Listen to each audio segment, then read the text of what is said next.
Tere tulemast Emori turundus- ja kommunikatsiooni podcasti Point Plus, minu nimi on Alar Pink, olen Tallinna Ülikooli BFMi turunduslektor. Tänane külaline tuleb Emorist,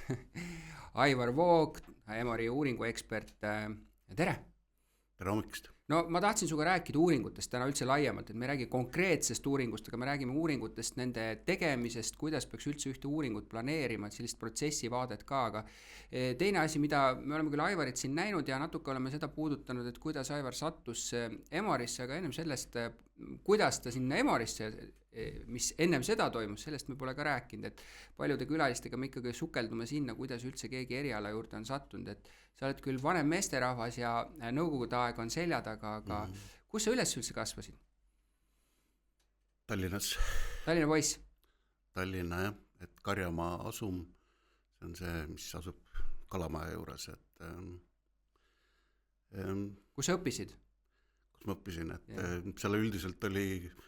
3 valikut, on ju, mis seal piirkonnas oli, et kas 24. keskkool, 46. Pelgulinna gümnaasium, no nüüd vist muutub põhikooliks, aga või siis Tallinna esimene Gustav Adolfi gümnaasium, et tegelikult elukoha järgi oleks pidanud sinna 24. sattuma, aga emal oli soov kuhugi mujale panna, et alguses sai proovitud Pelgulinna gümnaasiumi, et kuna seal oli tantsimistega seotud asjad, et ema nägi, et minust võiks saada tantsija. Aga sinna ei saanud, et mul oli vene keele lasteaia taust, et ja siis kuidagi ei sobitanud, aga siis järgmine variant oli Tallinna esimene keskkool ja siis selle käisid kuni lõpuni välja? Täpselt jah, 11 aastat ja ühes C-klassis, et klassivennad mul liikusid seal A-sse ja B-sse, et keskkooli ajal, et keskkooli ajal toimus siis ümbergrupeerumine, et seal olid matemaatika, füüsika klassid, et kõik ei läinud sinna, osad läksid masinakirjutamise klassi, A-klassi ja osad läksid siis kusagil mujale. Ehk sa oled tegelikult reaalalakuga klassi läbi käinud, jah? Täpselt nii, jah. No kui keskkool läbi oli, siis mis sa mõtlesid teha? No võt, kuna seal reaalained olid nii ülekaalus, et ma just meenutasin, et seal oli 6 päeva nädalas olid õppetöö, on ju, ja 6 päeval nädalas oli matemaatika, füüsika ja laupäeval oli see eritõennepäev, siis oli 2 matemaatikat ja 2 füüsikat, et see eriala tol ajal, jah, et igal juhul ta pidi olema tehniline, et meid viidi tol ajal tippi, on ju, ja siis öeldi, et meie taoliseid võetakse seal hea meelega vastu, et seal ei ole nagu mingisugust probleemi, aga oli soov Tartusse minna. No miks? Lihtsalt Tallinnast ära, et kuidagi saaks eemale siit sellest kodurinnast nagu? Jah, et kuidagi oli tekkinud, ma olen ikkagi, põhipiirkond oli ikkagi vanalinn, õnneks, ja ma ei tea, millegipärast tol ajal tekkis selline nagu tülpimus või see keskkond muutus kuidagi ebameeldivaks, et eks ma suvevaheajad olen ju, ja kõik vaheajad ma olen tegelikult ja pikemad nädalavahetused olin kogu aeg maal, et see keskkond kuidagi tundus nagu, kui meenutad seda Tallinna, et kui Tallinnast Tartu poole hakata sõitma, siis oli see tselluloosi tehas ja teisel pool oli lihakombinaat ja kõik need lõhnad ja ütleme, kogu see keskkond ei tundunud üldse nii meeldiv, et ma sattusin paar korda Tartusse, tundus nagu hoopis teine keskkond olevat, et palju mõnusam ja nii kultuuri mõttes kui ka selle olustiku mõttes, et ja siis saigi mõeldud, et võiks sinna õppima minna. No astusid sisse Tartu Ülikooli kuhu siis? Ei, ma ei astunud Tartu Ülikooli, et seal oli, et ma läksin EPA-sse, et seal oli nagu valikumomendid, et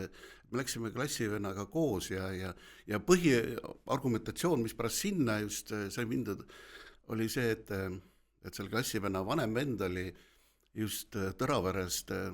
kus ta oli astrofüüsika, oli ära tulnud ja ta oli tohutu pettumus selle füüsika suhtes, et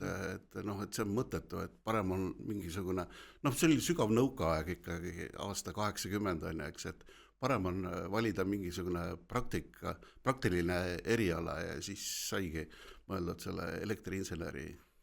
No mis, see on siis tänane Maaülikool või? jah, tänane Maaülikool. Ja siis ta oli mis ta oli siis? EPA, Eesti Põllumajandusakadeemia. Akadeemia kohe, jah. Ja mis valdkonna sa siis võtsid sealt? No oligi elektriinseneriks. Insener, ja sa oled õppinudki siis inseneriks, jah? Jah.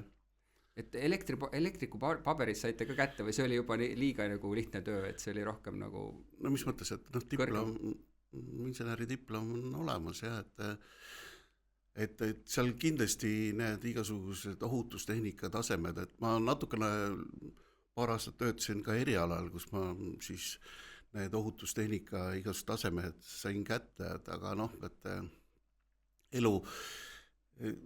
siis ta tundus nagu hästi huvitav, aga et mu tegelikult see, ütleme see maailmavaade ja see eelistuste ja ütleme siis ka ütleme siis huvide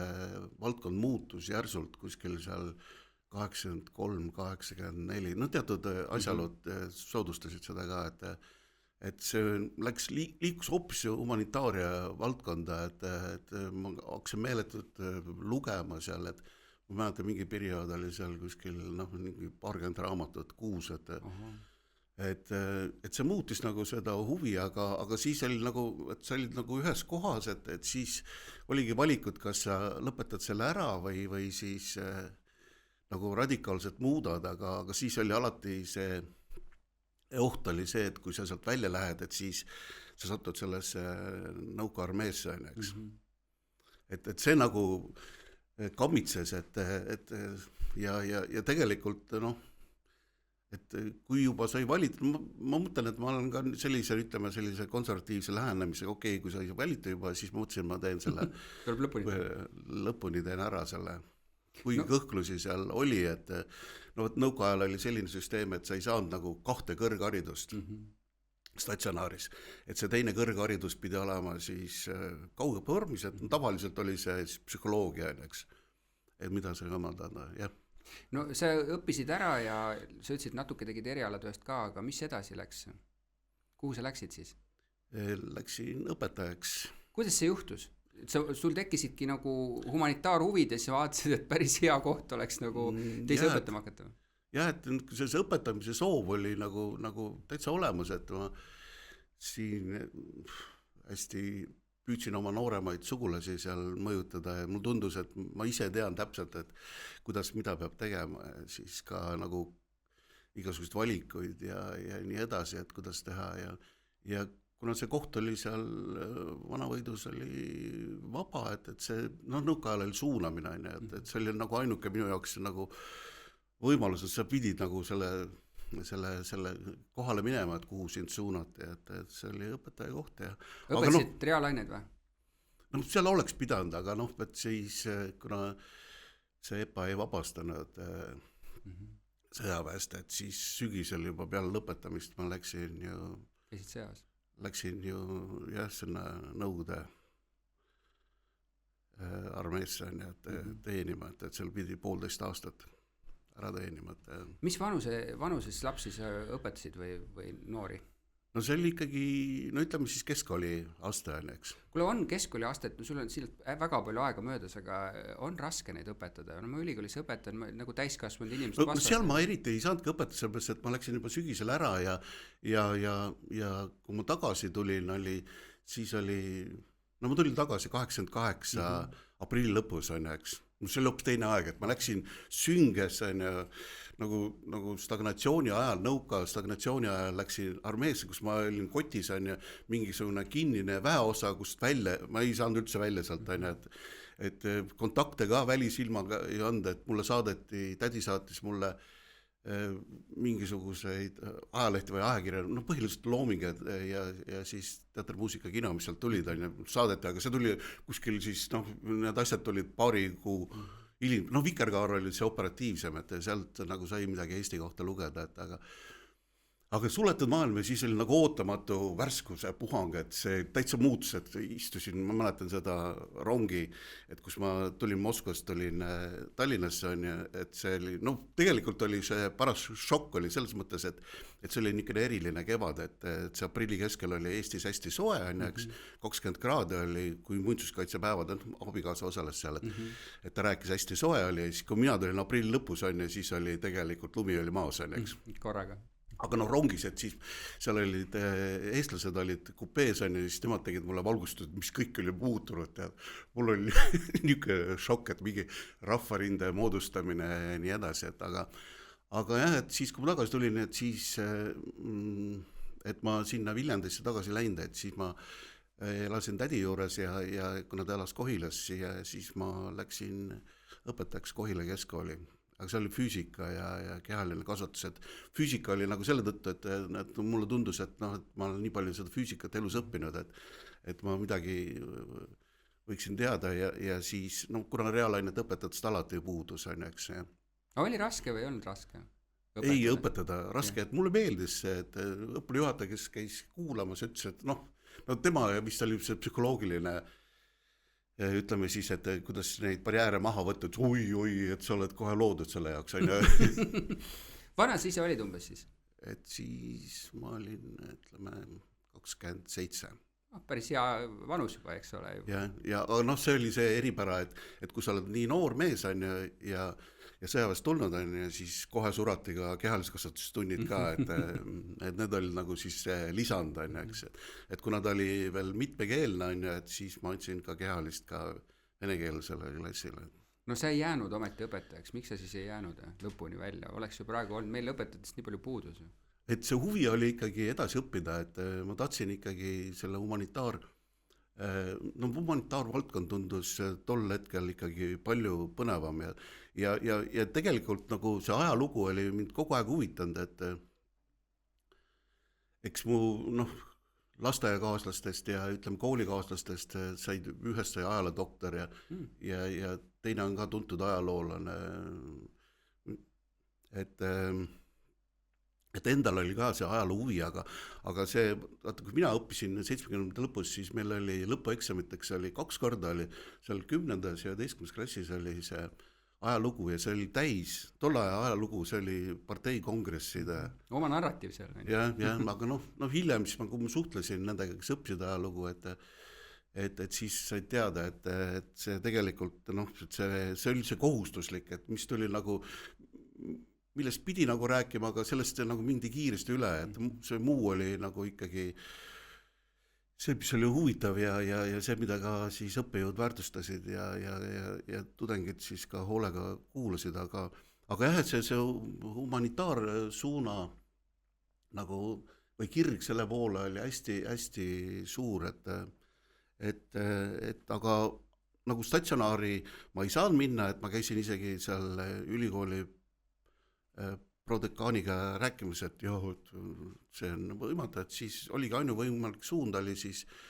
kaugõppesse minna psühholoogiat õppima, kuhu ma siis 89-ga läksin. Aga psühholoogiat, just rääkisid ajaloost, kuidas see nüüd seotud? No ma mõtlen, et ma rääkisin, ma tahtsin tegelikult ajalugu minna õppima, aga seal ei saanud võimalik, et selle nõukaja lõpus sul ei olnud võimalik statsionaaris õppida või 2 kõrgharidust omandada, et see üks oli sul statsionaaris on ju, et sellega sa pidid töötama on ju, ja teine võis olla sul siis kaugõppe vormis omandatud on ju, et see oli 89, et tänapäeval seda nagu piirangut sa võid ju olla, sul võib olla nii palju, kui sa tahad on ju, eks, aga tol ajal nõukaajal selline piirang oli ja siis sai siis võetud selline, ega mul psühholoogia suhtes oli ka huvi, et kogu see mis Eesti psühholoogide poolt oli populaarteaduslik, see nii Peeter Tulviste kui Anti Kidroni suhtlemispsühholoogia oli tollal läbi loetud, et siis ma mõtlesin, et okei, et liigu aga sul oli 5-aastane programm või? 4-aastane oli tol. 4. Ja tegid selle läbi, siis olid valmis psühholoog, jah? Ei olnud valmis, et siis kui ma õppisin seda psühholoogiat on ja siis elu läheb alati ju, on keerulisem kui see no ütleme, plaan. neid elus väljakutseid on ju nii palju, et noh, et see psühholoogia, seal oli hästi palju seda, noh, seal oli ka sotsioloogia, mida Olev Must andis ja sotsiaalpsühholoogia on ju, mida andsid erinevad ka Olev Must ja teised ja noh, tolle aja, no need õppejõud olid ka ju hästi huvitavad, Peeter Tulviste, Talis Bachmann ja Jaan Huik ja nii edasi, et no siis ütleme, saabus 91, et siis ma pidin või abikaasa soovis liikuda Tallinna poole, ja siis oli vaja leida töökohta ja siis, kui ma seal ülikoolis juhuslikult, et ma tegelesin tegelikult selle poliitikute kuvandi uurimistööga või selle uurimisega, et siis oli vaja leida töökohta ja siis Emor sattus kuidagi, ütleme, uudistesse, et Emor oli siis uudistes hästi aktiivne ja siis oli ka see Fox Populi nimeline saade. Kuku raadios oli või? Ei, see oli ETV-s oli, Kalev Vapper tegi seda, et nagu tundus nagu hästi põnev, et turu-uuringud tundus nagu hästi põnev valdkond ja kuna ma ise tegelesin seal kursatööst, alates oli see poliitikute kuvand, kuvandi teema, et siis ja ma olin ka siis juba esimesed uurimistööd ära teinud, et küll kooliõpilaste peale, eks, et siis tundus, et see võiks olla selline sobiv koht, et siis ma... Kas sa helistasid või kuidas see käis? Läksid kohale? See toimus selle abikaasa isa kaudu, kes tundis Juhan Kivirähki ja siis me kohtusime, siis ma rääkisin oma sellest huvist ja oma tegemistest ja see profiil tundus siis neile tol ajal siis nii Juhanile kui Karin Niinasel sobivat ja siis ma siis sattusingi Emorisse, et just selle poliitika, kuna sattusin poliitikute kuvandit uurima, eks, et iseenesest see oli hästi huvitav metodoloogia, et ma ei ole seda meetodit korranud, et see oli siis tolleaegse minu õppejõu poolt, Olev Musta poolt soovitus, et proovi kasutada loomi poliitikute kuvandi uurimiseks, eks. Nagu arhetüüpidena. Nagu, et siis leida sellised nagu mingisugused, ütleme siis niisugused arhetüüpsed seosed, et niisugused, ütleme siis mingid sügavama kihi tähendused sellele poliitiku poolt tekitatud siis sellele emotsioonile, ja see oli nagu hästi huvitav, et parteid on ise võtnud, 2 parteid on võtnud väga selged loomad endale sinna nagu üheks osaks nende kuvandist, on ju. Jah. Kuule, aga sa nüüd läksid sellesse uuringumaailma ja siiamaani oled, see on juba üle 35 aasta või? Yeah. Et pikk aeg on ju, et korra võib-olla tagasi vaatavalt, et kui sa iseloomustad 90-ndaid, nullindaid, edasi järgmist nagu sihukest dekaadi, et mis sinu jaoks need märksõnad olid võib-olla, et kui sa alustasid, siis meil ei olnud midagi, see on selge, aga mis see kuhu see põhiaur läks sinu vaates teie jaoks? No siis oli see õppimise faas oli ikkagi see 90-ndate algus, et see oli ka ju, kuigi oli tehtud neid teleauditooriumi uuringuid ja siis Tartu Ülikooli sotsioloogia labor, kui ta seal 60-ndate lõpus tegutses, siis nad tegid ka mingisugused esimesed rahulolu uuringud ja siis tehti ka esimesed need meedia auditooriumi uuringud, aga need olid nagu sellised, ütleme siis, kuskilt oli midagi kuuldud ja midagi tehtud, aga see, kuidas ütleme siis mujal maailmas tegutseda, mis malle, mudeleid ja mis meetodeid kasutati ja kuidas täpselt meetodeid kasutati, et see oli ikkagi paljuski tundmatu maade, et see oli see 90 algus oli ikkagi, ütleme, kõik see 90-ndad olid, et suured õppimisaastad olid, et meie esimesed õpetajad olid siis soomlased, et hästi palju seda infot tuli Soome kaudu, kuidas uuringuid teha, on ju, mida uurida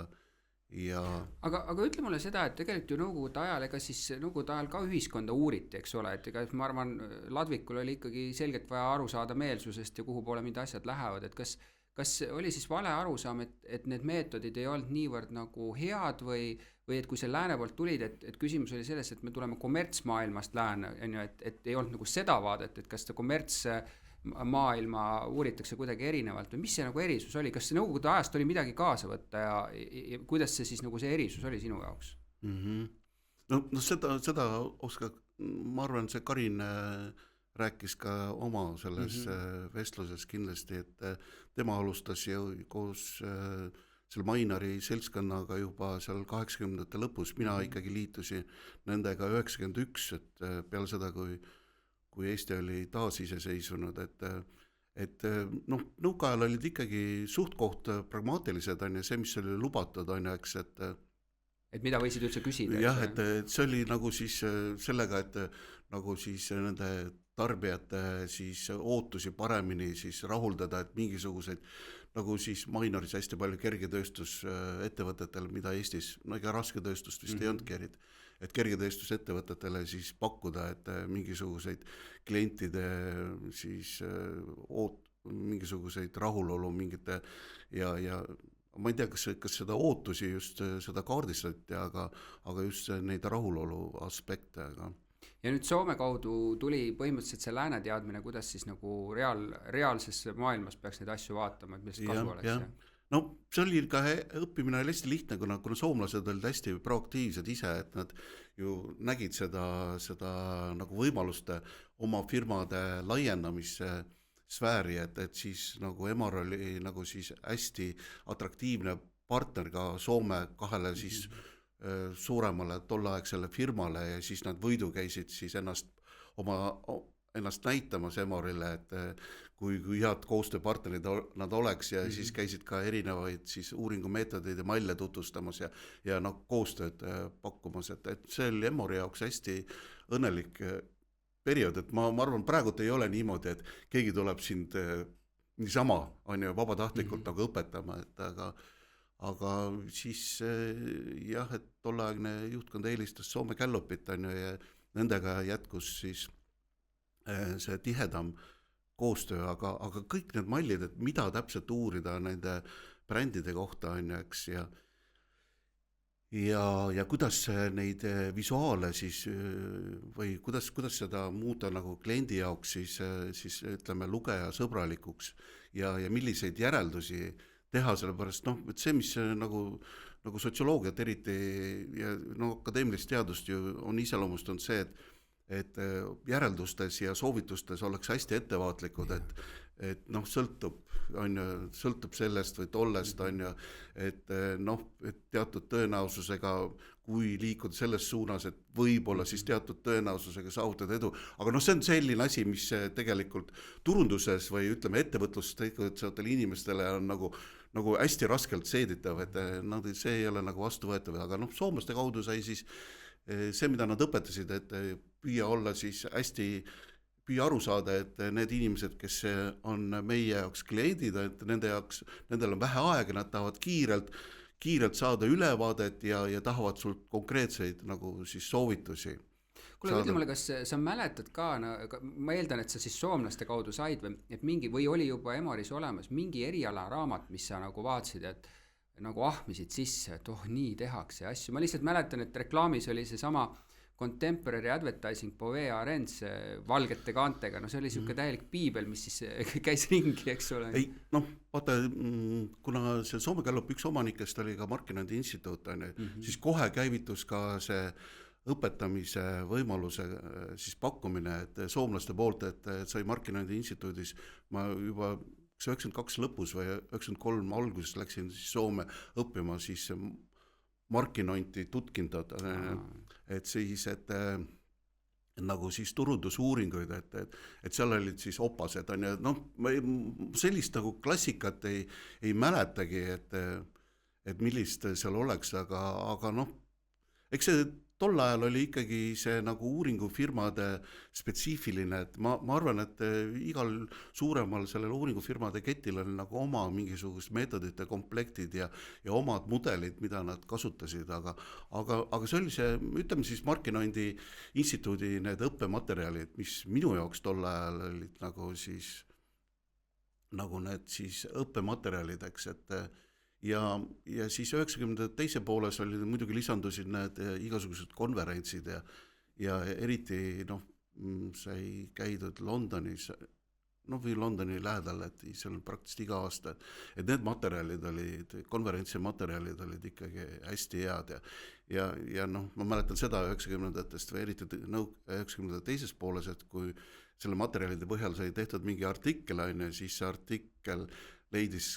väga tihedat kasutamist ülikoolide turunduse ja turundusuuringute õppejõudude poolt, et see oli nagu neile siis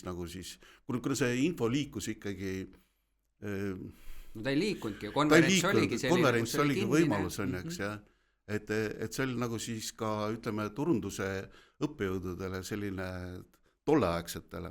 niisugune tänuvaarne materjal, aga see, mis ütleme üks suund, et see metoodika poolt, et kuidas küsitlusi läbi viia, et see õpetus tuli tegelikult Ameerikast, et Maailmapangalt on, eks, ja USAID-i mingisugustelt organisatsioonidelt, kellel olid väga täpsed kriteeriumid, et kuidas küsitlust, et kuidas tagada seda, et respondent oleks ikkagi juhuvaliku reeglite alusel leitud, et need olid nagu aga kas see on osa nagu demokraatia sellisest nurgakivist, et õpetada ära maad, et kuidas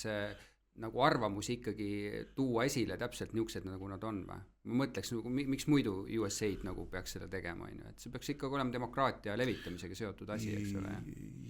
Jah, et kuna me alustasime seda demokraatlikku arenguteed, et siis et tugevdada neid trende, Ega 90 teisel poolel, tegelikult juba 90 siis käis õudne brändide ehitamine ja väljaspoolt brändide sisse toomine, et ma kujutan ette, et tegelikult nagu töö mõistes oli päris põnev, et teil oli kogu aeg palju tegemist, on ju? Jah, et selliste nagu, me ei pidanud nagu olema ise nagu proaktiivsed, et sa pidid olema lihtsalt tuntud on ja neid tellimist tuli ja põhiline õpetamine, kui alguses olid soomlased olid hästi tugevad õpetajad, need Soome firmad ja ütleme siis Soome konsultatsioonifirmad, kes teenindasid Soome neid kaubandushiidusi, et see oli nagu hästi põnev protsess, et seda on soomlaste kohta ka öeldud, et nendel oli see planeerimise periood oli ju hästi pikk, oli 3-4 aastat, et teised tulid niimoodi, et lihtsalt ühel aastal ütlesid, mõtlesid ja teisel aastal juba tulid, aga soomlastel oli see mõtlemise, mietimise aeg oli siis kuskil 3-4 aastat on ju, ja siis olid konsultatsioonifirmad, kellega sai suheldud ja mis infot nad siis vajasid ja mismoodi nad seda vormistasid, et see tegelikult oli ka hästi põnev aeg, et see õpetamise, aga siis 90 teises poolest olid juba rahvusvahelised firmad on ju, rahvusvahelised suuremad juba, mitte regionaalsed, vaid suuremad siis korporatsioonid, kellel olid oma, nendel rahvusvahelistel korporatsioonidel on omad uuringuinstituudid, on ju. Ja sealt tuli ka palju infot või kuidas nagu turgu vaadata, jah? Jah, et Andres Kangur oli sul ka podcastis, et tema oli ju Mars korporatsiooni ja tema töötas seal Viini kontoris, kus nad puutusid kokku hästi tihedalt selle Marsi uurimisinstituudi nende teenustega, et see metodoloogia ja siis ütleme siis ka see andmebaasid olid neil ikkagi meeletud, et ka meil olid teised globaalsed ettevõtted, Coca-Cola taolised, kus on ka omad instituudid ja erinevad andmebaasid, kus kontrolliti mingisuguse joogi siis koostise vastavust selle siis regiooni maitsele, eks, et mis osakaaluga peab olema see gaseeritus ja soolasisaldus ja nii edasi, et see oli nagu need proportsioonid olid nagu, meil ei puudus see ligipääs, aga ma kuulsin lihtsalt, et kuivõrd hiiglaslik see on, et millised andmestikud on olemas erinevate piirkondade kohta, millised see gaseerituse ja ütleme soolasisalduse ja suhkrusisalduse proportsioonid mingis joogis on optimaalsed, et muidugi see ajas muutus, aga neil oli see andmebaas, kus nad said nagu siis seda nagu tõsiselt selle ühes riigis mõõdetud tulemusele kohe mingisuguse tähenduse, et võrreldes nendega on nad hoopis teistsugused, nii nagu ütleme kohvimaitsetes on ka meil soomlastega, kuigi Soome turg on hästi lähedal, aga meie ütleme kohvi tarbijate maitse-eelistused on mõnevõrra teistsugused kui Soomes on ju selle röstituse astme poolest on ju. Kuule, aga mis konkurentsisituatsioon oli? Nagu teisi uuringufirmasid tekkis ju ka, kes teil kõige vihasemad konkurendid oli? Kas need kohapealsed või olid ka need juba mingi lääne nagu abiga? No ikkagi oli Saarpoll ja siis see teine Soome uuringukett, kellega me koostöö ei saanud on ju, siis nemad tegid selle Turu-uuringute AS-i on, eks, et oli olemas, üksi ei tegutsenud on ju? Et ja oli ka Arika seltskond oli, et kes kunagi oli siis, selle seltskonna esindajad vist olid kunagi kuidagi, noh, ma seda nagu 90 täitsa alguse perioodi ei tea, aga eks see oli, konkurentsi oli, aga meile garanteeris hästi palju kliente ikkagi see suuromaniku, siis nad ei olnud täisomanik, suuromaniku siis need kontaktid, et nende kaudu siis tuli, ja see võrgustik iseenesest garanteeris selle, et Gallupil oli siis võrgustik üle Põhjala ja siis pluss ka ida poole oli hästi palju, oli seal Venemaad ja Kasahstani ja Ukrainat ja Valgevenet. Aga jah, et see suurkorporatsioonide kaudu tuli seda know-how'd või seda oskusteavet, et kuidas midagi teha, et need olid nii mahukad uuringud, et see oli selles mõttes hästi õnnelik periood, see 90-ndad, et siis tehti selle, ütleme siis söögitoru osakaalu uuringud, SOT-i nimeline. Et SOT-i nimeline uuring, et ma ei kujutaks ette, et tänapäeval keegi sellist põhjalikku uuringut teeks, et kus täpselt milligrammide haaval, et sinu joogi repertuaar määratakse paika ja siis ka see... No see tehti mingi päevikuuringu põhiselt siis või? Päevikuuringud ja siis osad olid ka selliste kaaludega uuringud, kus inimesed pidid kaaluma asju. et see oli nagu hästi huvitav, et tol ajal need suurkorporatsioonid tähtsustasid seda uut piirkonda, et kahjuks need nullindate alguses nende tellimuse, no ütleme nullindate alguses ka veel telliti, aga siis peale seda siis finantskriisi, mis oli see 2008 ja 2009, et siis järsult kukkus ära see sektor on. Aga kuidas sa ütleksid, mis nullindad olid, kui sinu jaoks 90-ndad olid selge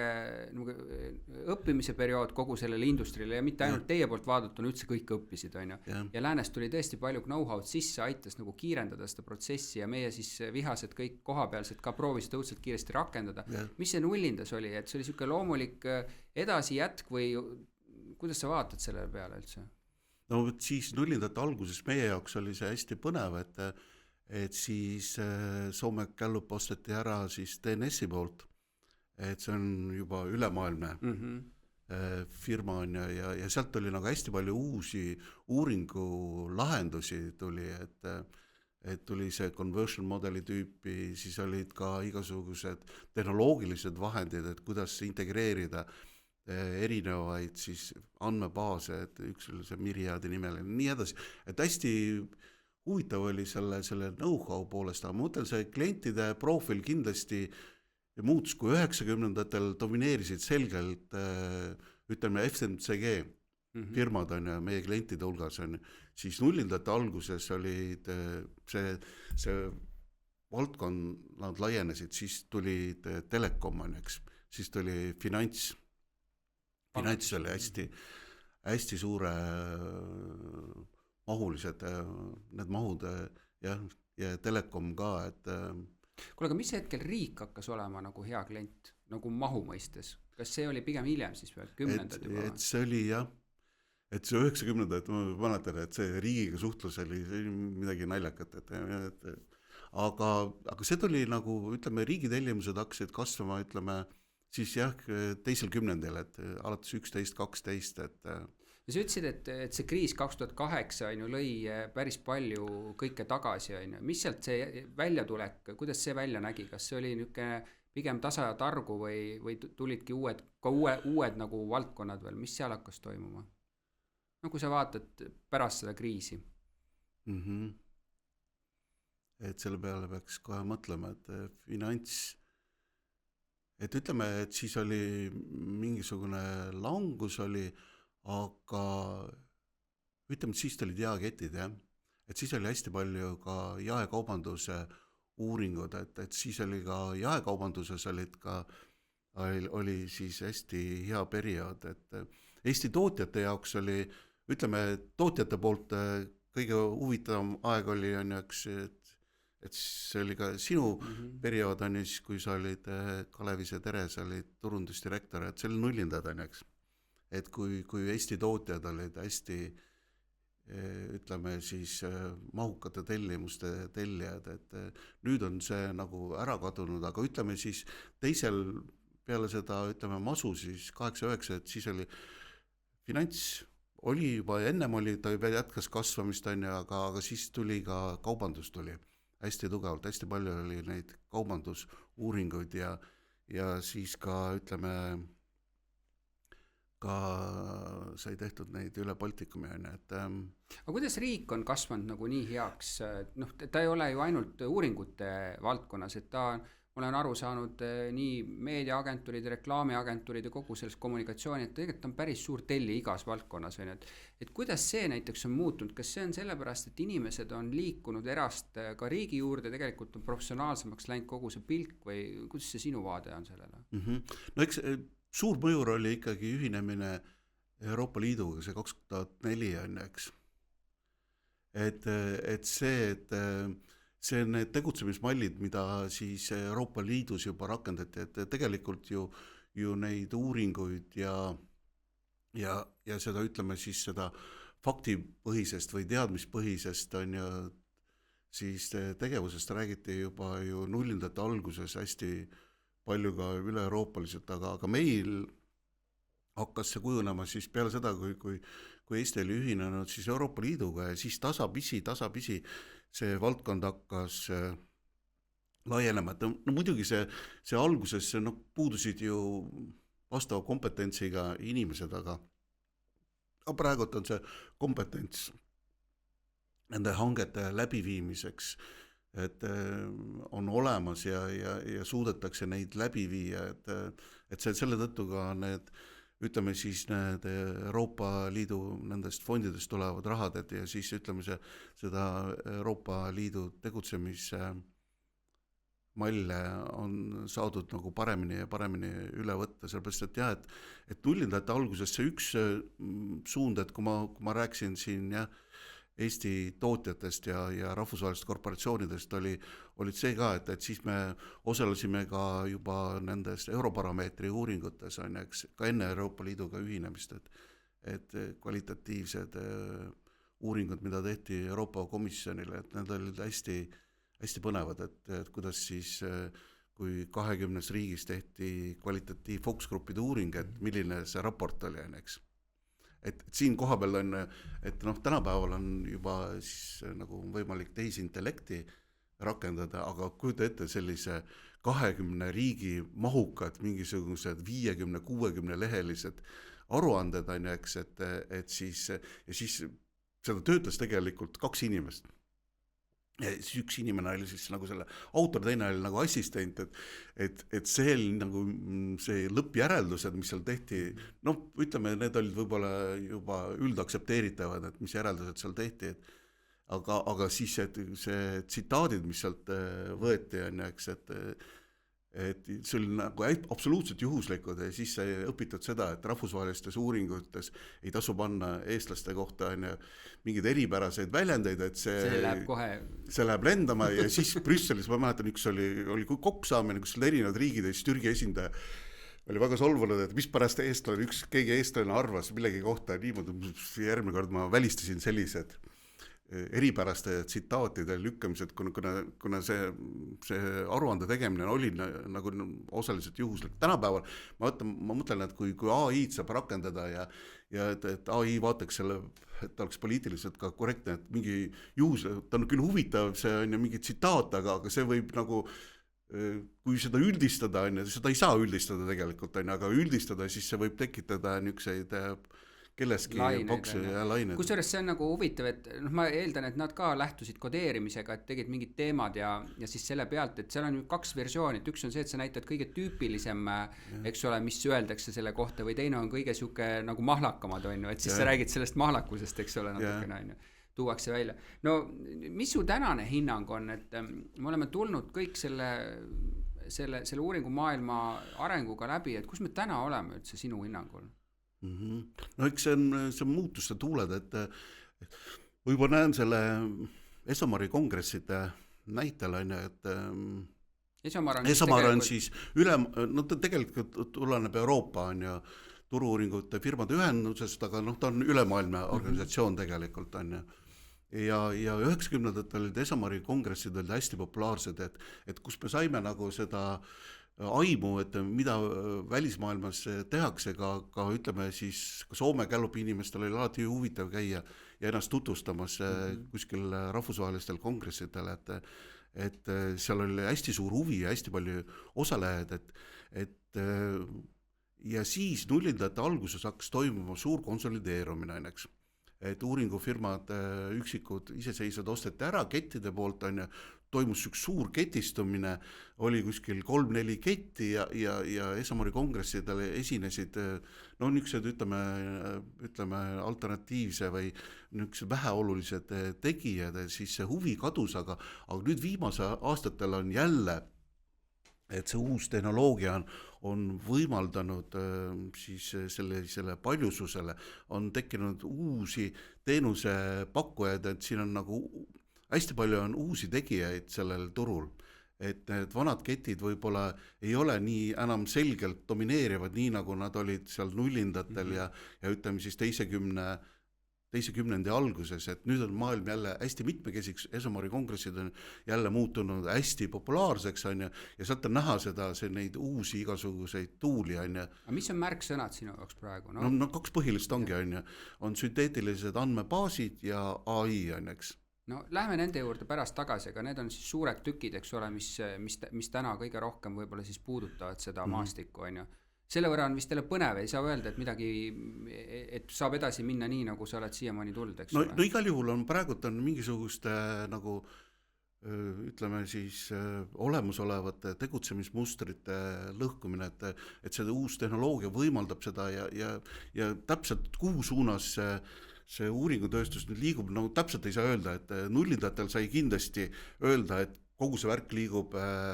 konsolideerumise suunas, suuremad saavad üha suuremaks on ja väikestel eriti võimalusi silma paista ei ole. Aga praegult, kui see on nagu faas on nagu turbulentne, nagu olemasolevad tegutsemismustrid ei sobitu hästi, sa pead olema nagu dünaamilisem, on ikka murranguni aeg, aga täpselt ka ei tea, kuhu suunas see tööstus, kogu see uuringutööstus liigub. Kuule, aga ütle mulle seda, et Skandinaavia, et kunagi sa ütlesid, eks ole, et soomlased pigem juhtisid meid, et kuidas üldse midagi teha, on ju, et kus me täna oleme võrreldes näiteks Soome või Rootsiga, et kui sa kolleegidega teed tööd, et kas me oleme täiesti nagu ühel tasemel, on nad ikkagi natuke ees või tulenevalt seal kohalikult oludest, et on suuremad ettevõtted, mis see seis on meil omavahel? No mul on raske, et ma saan rääkida oma ketist, et kindlasti, et kui 90-ndatel me olime õppijad, siis kindlasti sealt enam midagi õppida ei ole, et pigem on see, et meil on nagu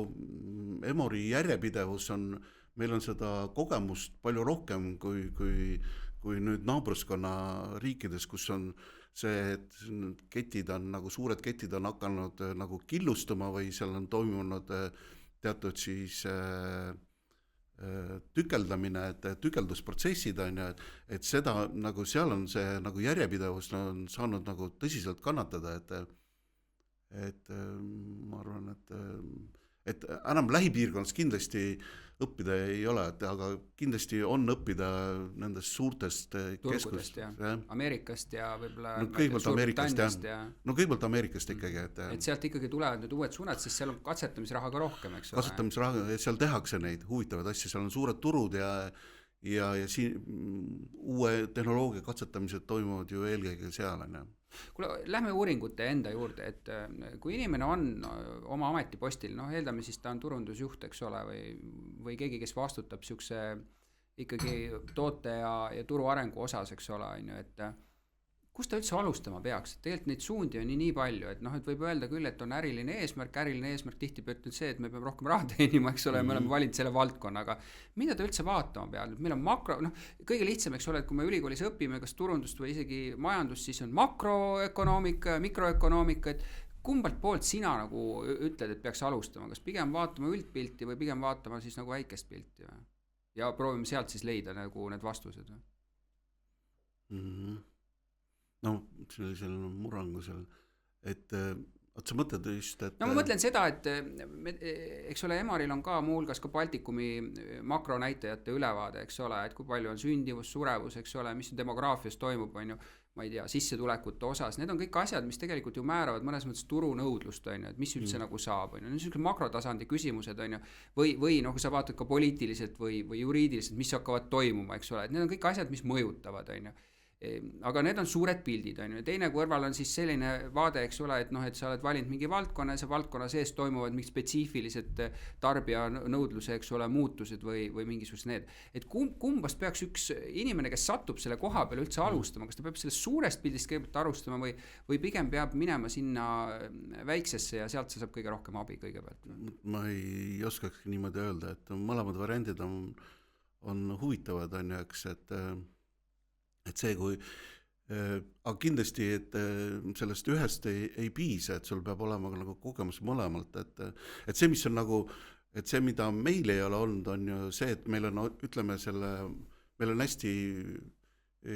hea, on ju, teadmine, ütleme nendest, ütleme makrotrendidest, aga meil on puudunud see, et teatud mingisugused, ütleme siis hästi kitsa valdkonna siis teadmine, et kuidas need asjad seal muutuvad, aga samal ajal et sa saad nagu ülihea tunnetuse, et sa täpselt tunnetad, et kuidas selle ettevõtte puhul või selle ettevõtte valdkonnas need asjad muutuvad, mis seda mõjutavad, et kuhu meie nagu paljudel juhtudel ei jõua, et kuna siin on nagu, kuna me teenindame igas valdkonnas erinevaid konkurente, et siis võib-olla seda konfidentsiaalset infot meieni ei jõua, et see, kui üks agentuur, ütleme, siis teeb hästi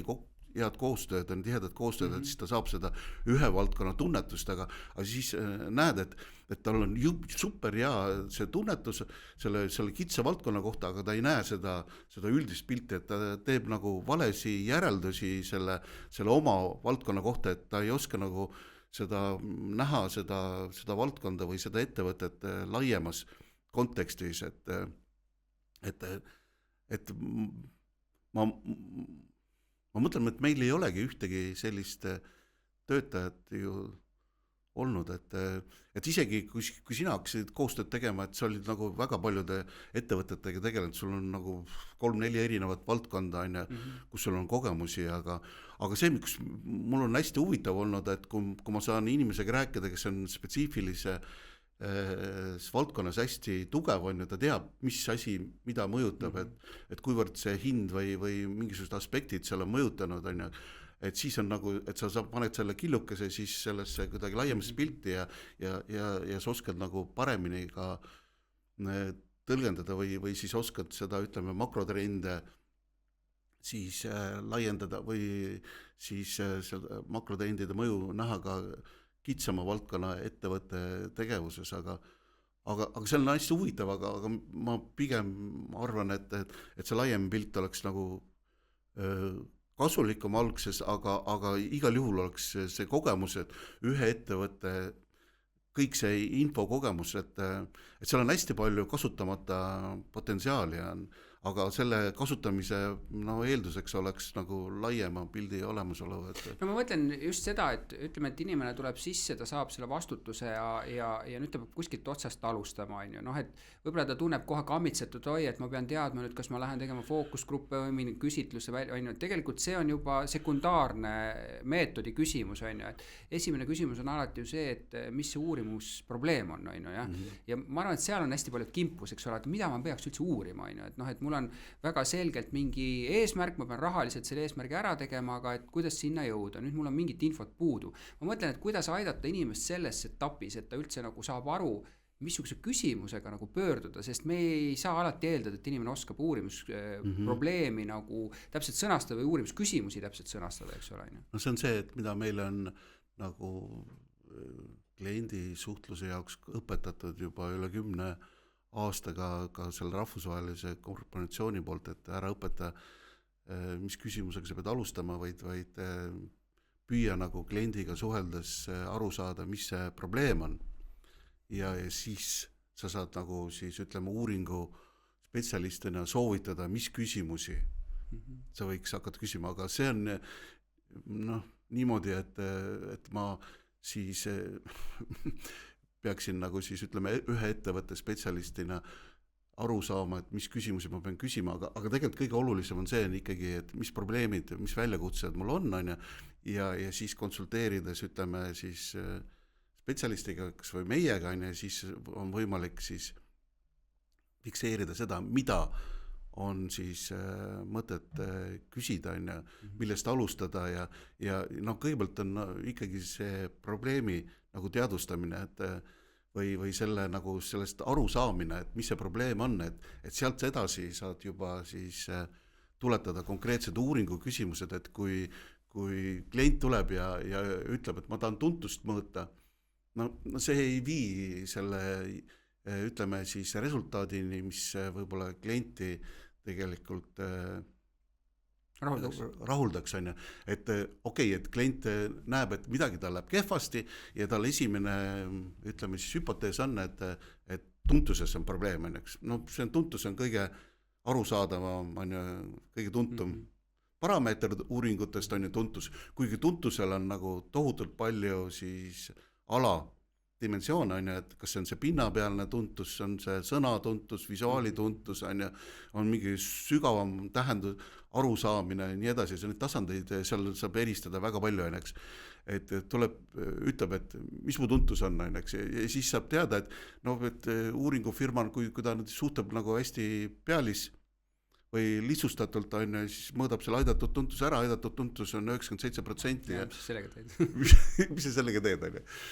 Aga ma mõtlen seda, et võib-olla analoogia on hästi, et meil ikkagi enamus, kes on jõudnud nendesse kohtadesse, kes vastutavad midagi, on ikka kõrghariduse ära teinud ja enamus nendest on teinud lõputöö on ju seal. Ja seal on tegelikult uurimustöö läbiviimine on ju, ja kõige klassikalises ongi, meil on tegelikult teema, meil on mingi uurimusprobleem ja siis proovitud leida neid uurimisküsimusi, mida siis meetodi alusel, eks ole, proovitakse siis läbi teha, on ju. Ja ta on väga analoogia, on ju, ja ma näen ka näiteks, kus kõige rohkem on probleeme, et tegelikult just selle sama uurimusprobleemi sõnastamine ja nende uurimusküsimuste paika panemine, et see võtab õudselt palju aega. No see peaks olema mingi põhiline. Ja tegelikult see ongi, et paneme inimese olukorda, kus tal on suur teema on see, et enam millegipärast ei tõuse müügid, ütleme, et pigem nagu langevad müügid ja nüüd küsimus tegelikult ongi see, et ta ei saa aru, mille pärast müügid langevad, on ju. See on mõnes mõttes selline probleem on ju, nüüd ta tulebki ja proovib, eks ole seda, et sa tõid näite tuntusest, ta arvab, äkki see on tuntuse teema,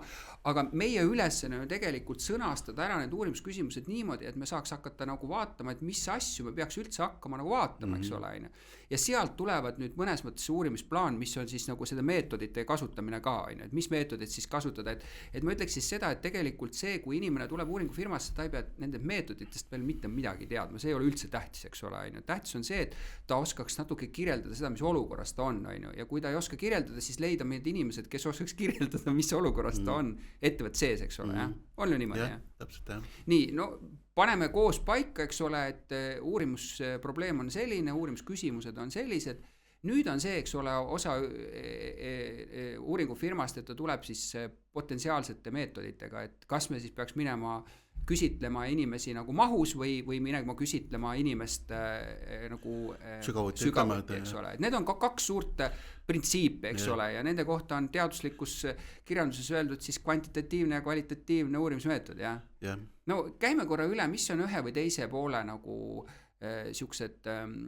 plussid, miinused või miks ühte või teist eelistada, et kindlasti on mõned inimesed kuulanud mingites loengutes ja magama, kui sellest räägite, siis on see hea koht üle käia võib-olla. Jah, et siin on nagu erinevad kontseptsioonid, et kui teenuse disainist lähtud on, nende jaoks on nagu kvalitatiivne lähenemine on primaarne, aga ütleme, ehk sügavuti minek, eks ole. jah, algusest kohe, et aga no meie enda, kui ma vestlen inimestega, kes Emoris on töötanud 10 aastat või rohkem, on ju, siis igal juhul, et no meil on ikkagi kõige esmane lähenemine või eelistus on see, et sul on vaja ikkagi seda üldpilti teada. Et kui palju siis on mingite asjade suhtes mingil arvamusel, eks ole? Et see aitab nagu siis hiljem, kui minna sügavuti, on ju, kvalitatiivselt probleemi läheneda, see aitab neid tähendusi paremini paika saada, et eristada seda, et mis on nagu juhuslik, niisugune eripärane väljend ja mis on nagu siis võib-olla see huvitav, et mis annabki selle põhjenduse, mis pärast mingisugused trendid mingis valdkonnas on, et ja mille pärast siis millegi pärast siis tarbijad eelistavad ühte või teist, et saada aru, et kui alustada kvalitatiivselt, iseenesest on hästi huvitav, et sa võid sattuda niisugusele huvitava tüübi peale, aga sealt on hästi lihtne teha üldistus selle üksiku eripärase tüübi pealt, et see ongi kogu turg. Nii, ja sa võid väga, väga viltu ja mööda. See on ka muuseas üks eripära, head sa selle välja tõid, et miks tihtipeale ei piisa sellest, kui sul on oma ettevõtte kliendibaasi ainult selle peal teha, et sa võibki olla, et su kliendibaas on üks osa ainult sellest kogu kliendibaasist ja sul ei olegi sattunud sinna teisi, et see on see üks põhjus, miks tegelikult tuleks eelistada, eks ole, laiemat pilti väljast poolt võetuna, et sa ainult oma kliendibaasi all asju ei tee, eks ole. Ja. Täpselt, jah. No korra Kvanti puhul on, et seal põhimõtteliselt meetoditest kõige rohkem on eelistatud küsimustik, on ju, jah? Noh, klassikaline küsimustik, saadad laiali, vastavad ära, saad palju andmestikka. Seal on olemas selline asi nagu avatud küsimus ka, on ju. Miks ei kõlba see avatud küsimus, kus siis inimene kirjutab ka, mis ta asjalt arvab, miks ei asenda sellist kvalitatiivset neist fookusgruppi mingisugust tagasisidet, et see on ju ka. No minu isiklik kogemus on näidanud, et see on hästi hea materjal ja võib-olla kui me alustasime neid 90-ndatel ja 0-ndate alguses tegime põhiliselt näost näkku intervjuusi, siis sellest näost näkku situatsioonis inimene ei ole nagu eriti avatud küsimusele vastama, et sealt võivad tulla hästi niisugused lühikesed. Kas see võib olla seotud, et ta kardab sellist hukkamõistu, sotsiaalset survet õigesti vastata, võib-olla ka siuke kiirus, et tahaks üle minna või kõik niisugused aspektid? No, see võib olla see aspekt, et võib-olla see intervjueerija isiksus talle ei meeldi, et mingisugused isiklikud barjäärid ja tahaks nagu kiiremini ära lõpetada. Aga nüüd, kui me oleme kasutanud seda veebitehnoloogiat, veebiküsitlusi, et siis on näha, et inimeste vastused on muutunud hästi pikaks ja inimesel on nagu võimalus nagu oma mõtteid avaldada ja need mõtteavaldused võivad olla 4-5 pikka lauset, et see on hästi väärt materjal tegelikult, et see, mis võib-olla näost näkku intervjuus, inimene võib prahvatada aineks. Aga see eeldab seda, et see isik, kes sind intervjueerib, sulle nagu sobitub, et sa tunned ennast turvaliselt ja sa tunned, et see sinu vastus on vajalik ja kui on intervjueerija, kes on nagu sellise pilguga, et vasta nüüd kiiresti ära, et mul juba järgmine intervjuu on kokku lepitud või ma pean juba peale minema, eks. No et see ei soodusta ma mõtlen ka ankeedipõhine küsitlus seal tihtipeale ju ei salvestata, on ju, nüüd on küsimus, kui palju ta üldse paneb kirja sealt, eks ole, sellest vastusest. Sa just mainisid, eks ole, silmast silma, et me oleme tegelikult ju liikunud väga selgelt veebipõhisele, on ju, ja pikalt oli see küsimus, et kas see silmast silma või üle telefoni, mida tehakse ka paralleelselt, et nendel on metoodiliselt nagu mingisugused erisused on. Mis see nagu kogemus on, et teil oli ka üleminek oli päris pikk, eks ole, et protsentuaalselt panite nagu erinevaid lähenemisi kokku ja nüüd selgelt me prevalveeriv lähenemine on ju veeb, et mis see nagu sisuliselt, kas seal on mingisugused erisusi, mis võib üldse vastustest tulla välja või nendest, kes vastavad, kuidas vastavad? Et see sõltub teemast, et kui see on niisugune neutraalne ja mitte eriti tundlik teema, et siis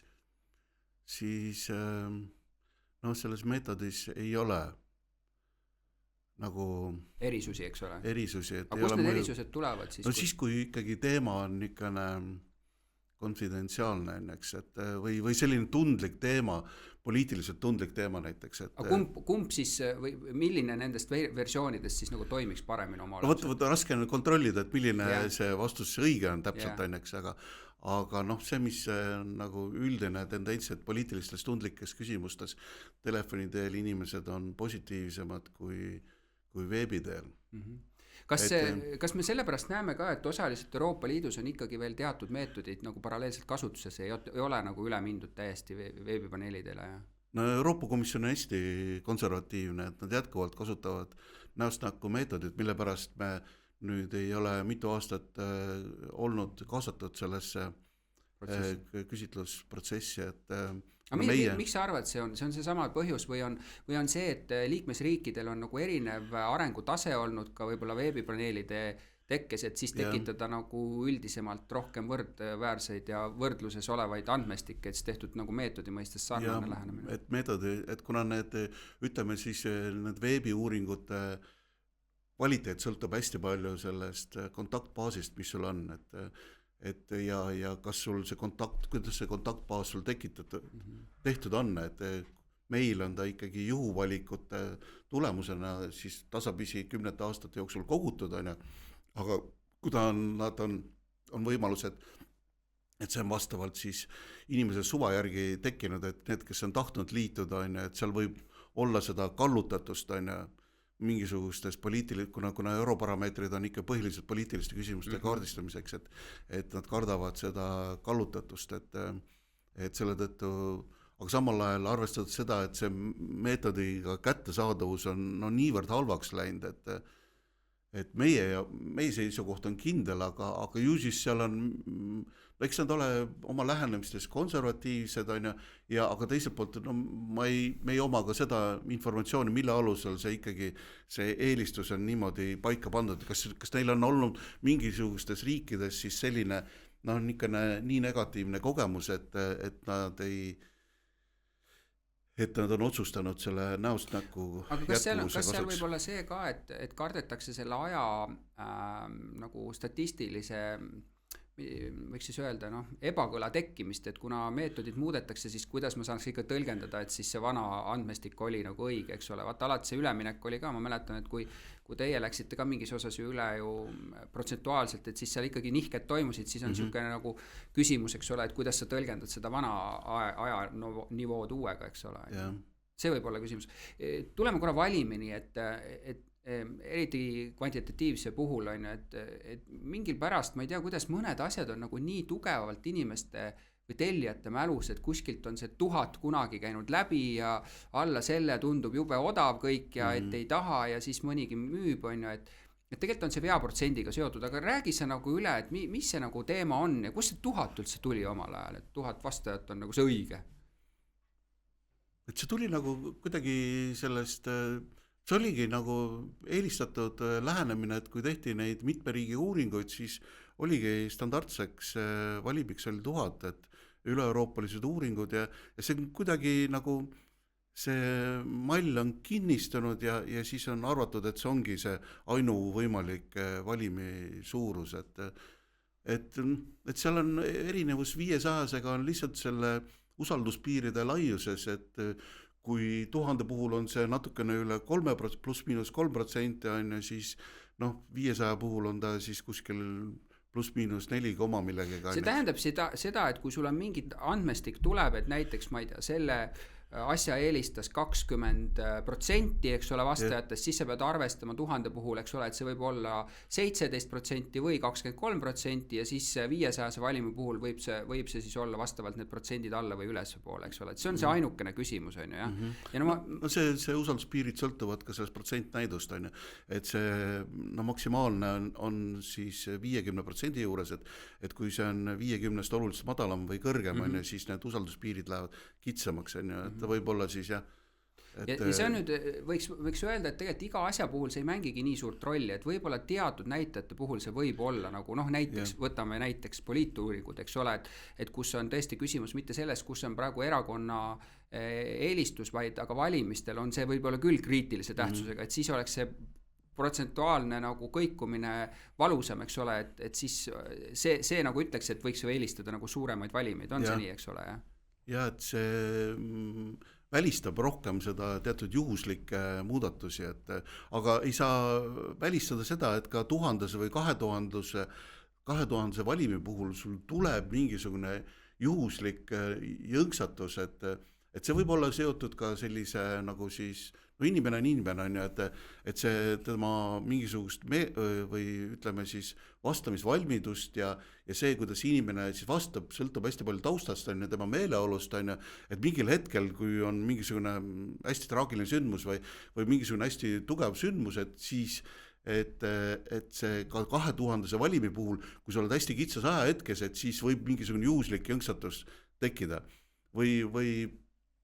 see, et sulle satub mingisugune piirkond suurema osakaaluga, et no muidugi mida suurem on valim, et siis peaks nagu iseenesest neid piirkondlikke juhuslikkusi vähem tulema, on ju, eks, aga noh, täitsa välistada ei saa, et sa ei suuda ikkagi ka 3000 täpselt hajutada, et ütleme ka 10 000 jääb väikseks valimiks Eestis, kui me tahame kohalike omavalitsuste lõikes neid asju vaadata, on ju, et siis need mingi omavalitsus tuleb seal alla 100 sulle, on ju, eks, et seal on ka see, ütleme, piirkonnad mõistes. Et siis kohalikus omavalitsuses ka, et need alla, me ütleme 90 inimest ei jaotu ju ühtlaselt, on ju, selles vallas, et kõik võib-olla seal on mingisugune kitsas vallapiirkond, et me teame, et vallad võivad, nad on ühinenud mingitest eelnevatest väiksematest valdadest ja sealt võivad need poliitilistes küsimustes need suhtumised olla väga-väga erinevad. No aga vaat nüüd sa just puudutasid, et see oli küll konkreetne näide, eks ole, et kui meil läheme regioonipõhiselt, alati see asi ei ole nii, aga et noh, et siis tekivad väiksed valimid, on ju. Kas väiksed valimid ka kvandi puhul on üldse välistatud? Noh, näiteks ongi see 100 inimest või et me teeme mingit ekspertintervjuud Peep2B's, on ju, on isegi 50 inimest. Kas see on välistatud üldse või? Ei ole, et noh. Pead lihtsalt arvestama, et protsentuaalselt, eks ole, see veaprotsent on seal suurem, et sa pead lihtsalt sellele infole nagu suuremalt peale minema. Lihtsalt ma olen kokku puutunud ka sellega, et teaduslikult tehakse täitsa ka 30 valimite pealt, on ju, ja et lihtsalt noh, ülikooli valimite pealt ongi 30 ära nagu öeldud, et see on hästi spetsiifiline valim ja ongi kõik. Et noh, kuna ma olen ise ka õppimisi jätkanud, et siis, et seal on nagu siis tudengina, ma olen näinud, kuidas on tudengid teinud, on ju, eks, ja noh, ka õppijuna, et ma olen näinud seda, et 30-40 respondendiga küsitledes saadakse sellised proportsioonid, mis on ligilähedased sellele 1000 valimiga saadud proportsioonidele, et sa ei pruugi, et sa pruugid isegi 40... Kasutad on juhuvalimit või? Noh, ei ole, 40 puhul sa ei saa nagu et see on pigem mugavusvalim, on ju, et sa küsitled nagu tuttavaid, on ju, aga kuidagi viisi, et nad siis, kui nad on erinevas soost, on ju, erinevas vanuserühmast, et siis ta võib peegeldada, on ju, seda ka, ütleme, seda üldist jaotust. Kui ta ei ole mingisuguse regionaalse, mingisuguse siis eripäraga, et noh, näiteks see kõrvalpilk selle, ütleme siis 90. algusesse, kui me tegime tarbijaturu uuringuid, mis õlut eelistate, siis olid hästi selged, olid piirkondlik. No kuna nõukaajal olid igas maakonnas, igas rajoonis olid omad õlletehased ja omad piimakombinaadid ja nii edasi, on ju, siis see eelistus oli ikkagi hästi kitsas, on ju, selles rajooni põhine, et kas seal eelistati siis ja Sakut eelistati ikkagi Põhja-Eestis, on ju, ja Tartut, on ju, siis lõunas, see on hästi suur vahe oli, et kui sa küsid 40 inimest said Tallinnas, on ju, siis see ei peegeldanud üldse seda üle-eestilist. Aga nüüd ütleme sellist, kui seda territoriaalset eelistust ei ole ja kui seal ei ole ka seda rahvuslikku eripära mingisugust, nagu on sotsiaalmeedias, ütleme, et rahvuslik eripära on ikkagi hästi määrav, see keeletunnus, et mis su kodune keel on, see määrab sinu sotsiaalmeedia. Ma ei saa eestlaste pealt siis laiendada Eesti sotsiaalmeedia siis seda, ütleme siis sotsiaalmeedia kasutajaskonda või nende eelistusi siis on ju 30 eestlase pealt kogu Eesti peale, et need on hästi suured eripärad ja et kui seda rahvuslikku ja seda, ütleme ka siis territoriaalset ja vanuselist eripära ei ole eriti, et siis võib ka piisata täitsa 40-50 inimesest. Et tegelikult võiks siis öelda niimoodi, et mõnes mõttes jah, on ju, et mida suurem valim, seda kindlamalt, täpsemalt sa saad selle informatsiooni kätte, aga sa pead arvestama sellega, et mida suurem valik, seda kallim on seda lihtsalt teha, on ju, et see on nagu mõnes mõttes natuke ressursi küsimus, on ju, et kui sa kuhugile sisse lähed, on ju, et tasub selle peale nagu mõelda. Just on meil praegu, me küll salvestame seda natuke ette, aga Statistikaameti siis hinnaindeks, ja nad räägivad palju kaalumisest, on ju, see kaalumine oli nüüd natuke teistmoodi, kuna neil, eks ole, palju erinevaid tooted, mis sinna korvi läheb, mille pealt nad seda teevad, siis nad vaatavad, et mis osakaal võiks ühel või teisel asjal olla, aga kaalumine on siiski nagu teema, eks ole, sest meil on erinevad sotsdemmi näitajatega inimesed ja mingid inimesi me siis nagu saame rohkem alati kätte kui teisi, see on ka tavapärane praktika, eks ole, et võib-olla vene keelt kõnelevad noored ei ole nii aktiivsed vastajad, me peame kuidagi ikkagi proportsioonid nagu paika saama, et see on ka üks osa siis nagu sellist, et eriala žargoonist, eks ole, ja et kaalume asju, ja et kui te oma sõnadega räägi üle, et mis see kaalumine nagu oma olemuselt tähendab, et see ei ole mingi siuke triki asi, vaid see ongi nagu vajalik, et üldse teha asju. Jah, et kui tehakse uuringuid, et juhuvalikuga just, et kui tehakse kvootvalikuga, et siis kohe planeeritaksegi ette, et küsitletakse on ju nii palju erinevates vanuserühmades, nii palju siis erineva soorühmades, nii palju rahvusrühmades ja siis ütleme regionaalse jaotusega, et siis valim kujunebki nii, nagu sa soovid seda proportsioon, aga kui sa teed juhuvalikud, siis igal juhul, et mingisugused siis sotsiaaldemograafilised segmendid on siis vastavad kiiremini, vastamismäärad on seal kõrgemad, on ja nende osakaal tuleb või neid tuleb nagu oluliselt enam ja siis on teatud segmendid, nagu sa juba rääkisid, näiteks venekeelne noor, kes on meessoost, on ju, et seal on nagu see hästi vilets, on ju, et siis, et nende osakaal oleks ka valimist nii nagu kogu elanikkonnast, et siis kaalutakse. Muidugi kaalumine on, et sa saad väikseid disproportsioone paika kaaluda, aga kui need on ikkagi proportsioonid ikkagi täiesti viltu, ega see kaalumine ei aita, et sa võid siis kaaluda üles mingit kallutatust, et sul on nagu mingisugune ühe segmendi esindaja ja sa ei saa seda paljundada 20, seda ühte eripärast arvamust. See on nüüd vastaja kui valim, eks ole, aga Statistikaameti puhul oli see tegelikult siis valim, mis tooted sinna sisse lähevad, täpselt sama asi, eks ole, et missugune toode siis tegelikult võib-olla omab suuremat ostukorvi mõju, on ju, seda peab vaatama ühtepidi versus näiteks teist, millel hinna näiteks muudatused on, et see on nagu,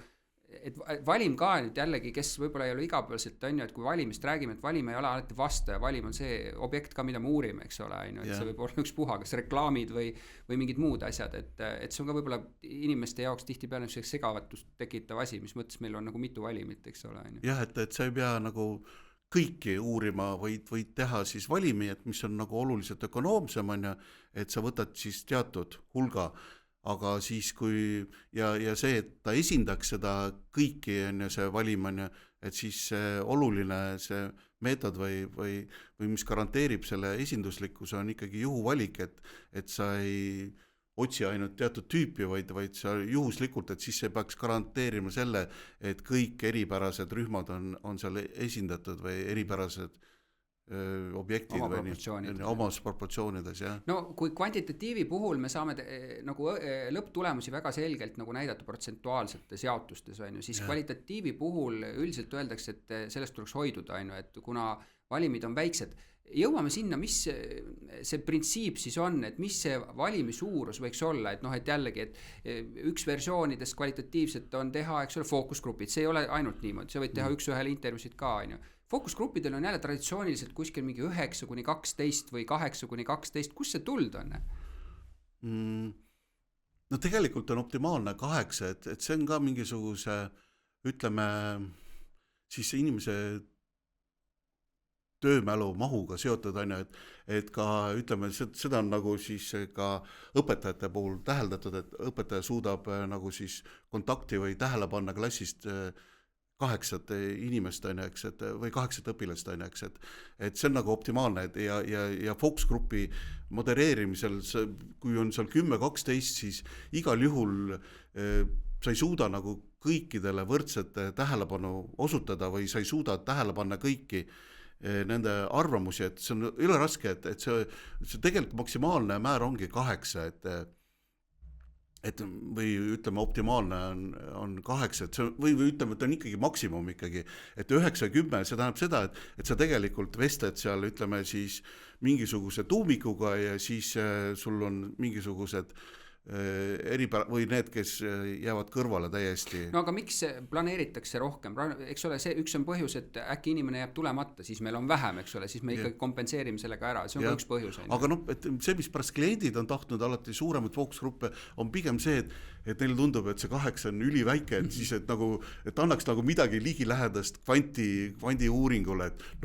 kutsume ikka 12, 14. Ja nüüd ma tahtsingi seda öelda, et seal on nüüd see vale arvamus, eks ole, et kes ikkagi igapäevaselt ei tegele, on ju, et kvalitatiivi puhul öeldakse seda, eks ole,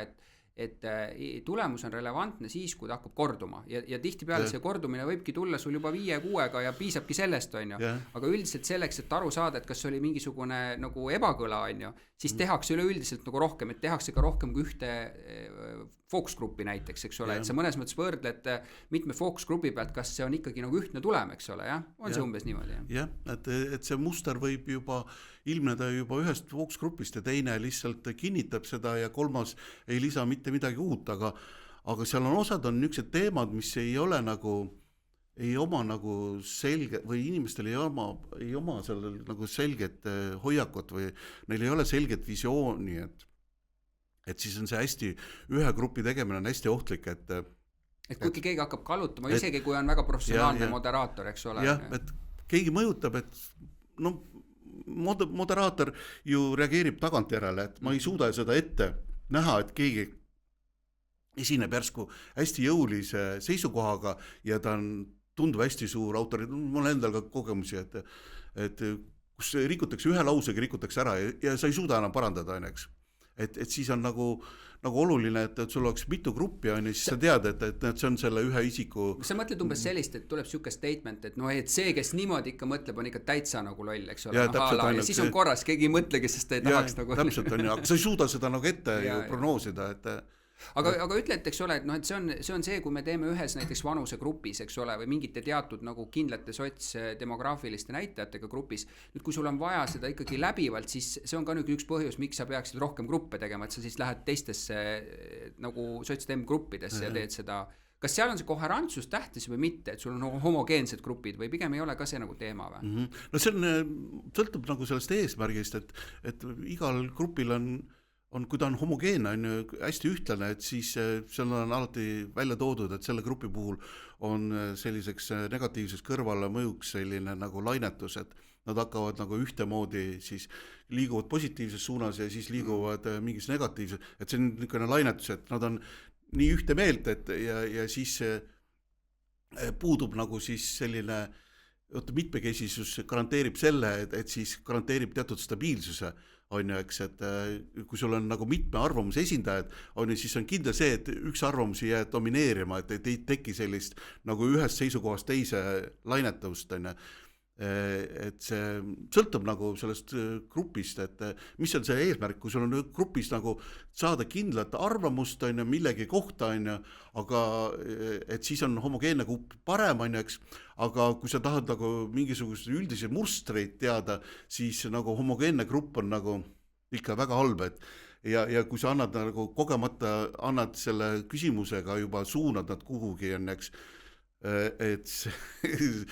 see lainetuse tajumine, et sa saad täitsa mängida kohe, et näed, aga tegelikkuses, kui me seda aspekti arvame, mis te nüüd arvate, ja nad lainetavad hoopis teises suunas. Kuule, aga kas seal on nüüd samamoodi, nagu me rääkisime, et tegelikult on see raha küsimus, eks ole, kui palju nagu teha, et ideaalis oleks see, et me teeks ikkagi rohkem kui 2 gruppi, on ju, et lihtsalt nagu saada võib-olla seda nagu rikkust juurde nendest tagasisidedest nii edasi, aga seal ei ole mingi nagu maksimumi, see miinimum olekski rohkem kui 1, eks ole, et sa saad nagu välistada selle nagu ühe grupi kallutuse, on see nii, eks ole? Üks ühele intervjuud kvalitatiivi puhul, millal eelistada üks ühele intervjuud versus seda fookusgruppi näiteks? No see on ikkagi selliste konfidentsiaalsete või tundlike teemade puhul. Nagu sotsiaalselt tundlike teemade puhul, kus ei taheta teiste eest nagu avaldada oma arvamust. See on mingisugused terviseprobleemid ja kui on see mingisuguse ravimite kasutamisega seotud aspektid või siis ütleme siis selle aluseks oleva tervisehädade. Kas poliitika läheb selle alla või mitte? Poliitikas me oleme juba suhteliselt nagu võimelised gruppidest ka rääkima või pigem mitte või? Me tahame ikkagi anonüümsust, kas siis kvandi gruppide puhul... poliitiliste teemade puhul on ikkagi, eelistus on ikkagi fookusgrupid, eks. Aga et ega kui poliitikud jälgivad, et nad saavad aru ka, et Eesti on nii väike, et seal ja osades piirkondades inimesed on poliitiliselt nii aktiivsed, et iga kord võib sattuda mingisugune poliitiline aktivist, keda juba... Ma mõtlen, kas taplema ei ole mindud või? Taplema, et nii kirglikud teemad, et sa mõtled, et mis juttu sa nüüd ajad ja juba täitsa, kui tuled kalla. Ma ei tea, kas füüsiliselt, aga et läheb täiesti tuliseks, nii et sa peadki ära lõpetama selle grupi. Tavaliselt oleme võtnud ikkagi ühe maailmavaate esindajad, et seal kindlasti on ägedaid vaidlusi olnud, et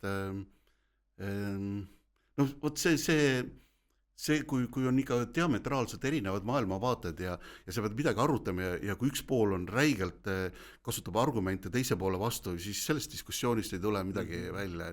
et siis on parem ikkagi need eraldada, et ühes grupis on sul ühe maailmavaate esindajad, teises grupis teised. See, et kui nad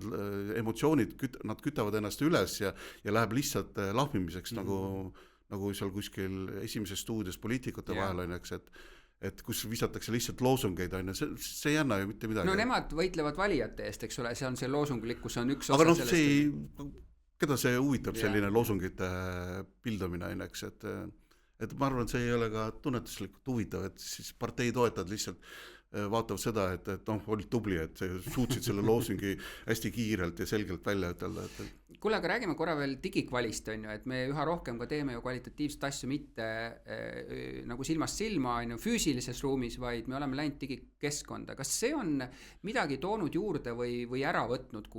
ja mis puhul ta näiteks on sobilik? No sobilik on siis, kui sul on vaja erinevatest piirkondadest inimesi, et siis ta on ju oluliselt ju parem meetod kui see, et ma pean kutsuma mingit kas või Rapla esindajad Tallinnasse või sõitma kusagile, ma olen käinud Jõhvis ja nii edasi, et see juba logistika, et sa sõidad sinna, see ettevalmistus ja pärast koju tagasi minna, see on ju tohutu kulu tegelikult ja ajakulu ja ütleme kliendi jaoks rahaline kulu. Aga võtab ta midagi ära ka või? Võtab ta midagi ära, et ma täpselt ei saa kontrollida seda keskkonda, et see, kui on fookusgrupp näiteks selles ruumis siin, et siis see keskkond on üks kõigile. Ehk sa nagu ei saa segajaid, sa ei saa kontrollida, kus keskkonnast on, kuivõrd kontsentreeritud ta on ja nii edasi. Et oli just õlleteemaline grupp oli, eks, ja meestega ja siis järsku abikaasa kellelgi sekkus, kurat, sa pole seda mul rääkidki, et no see oli üks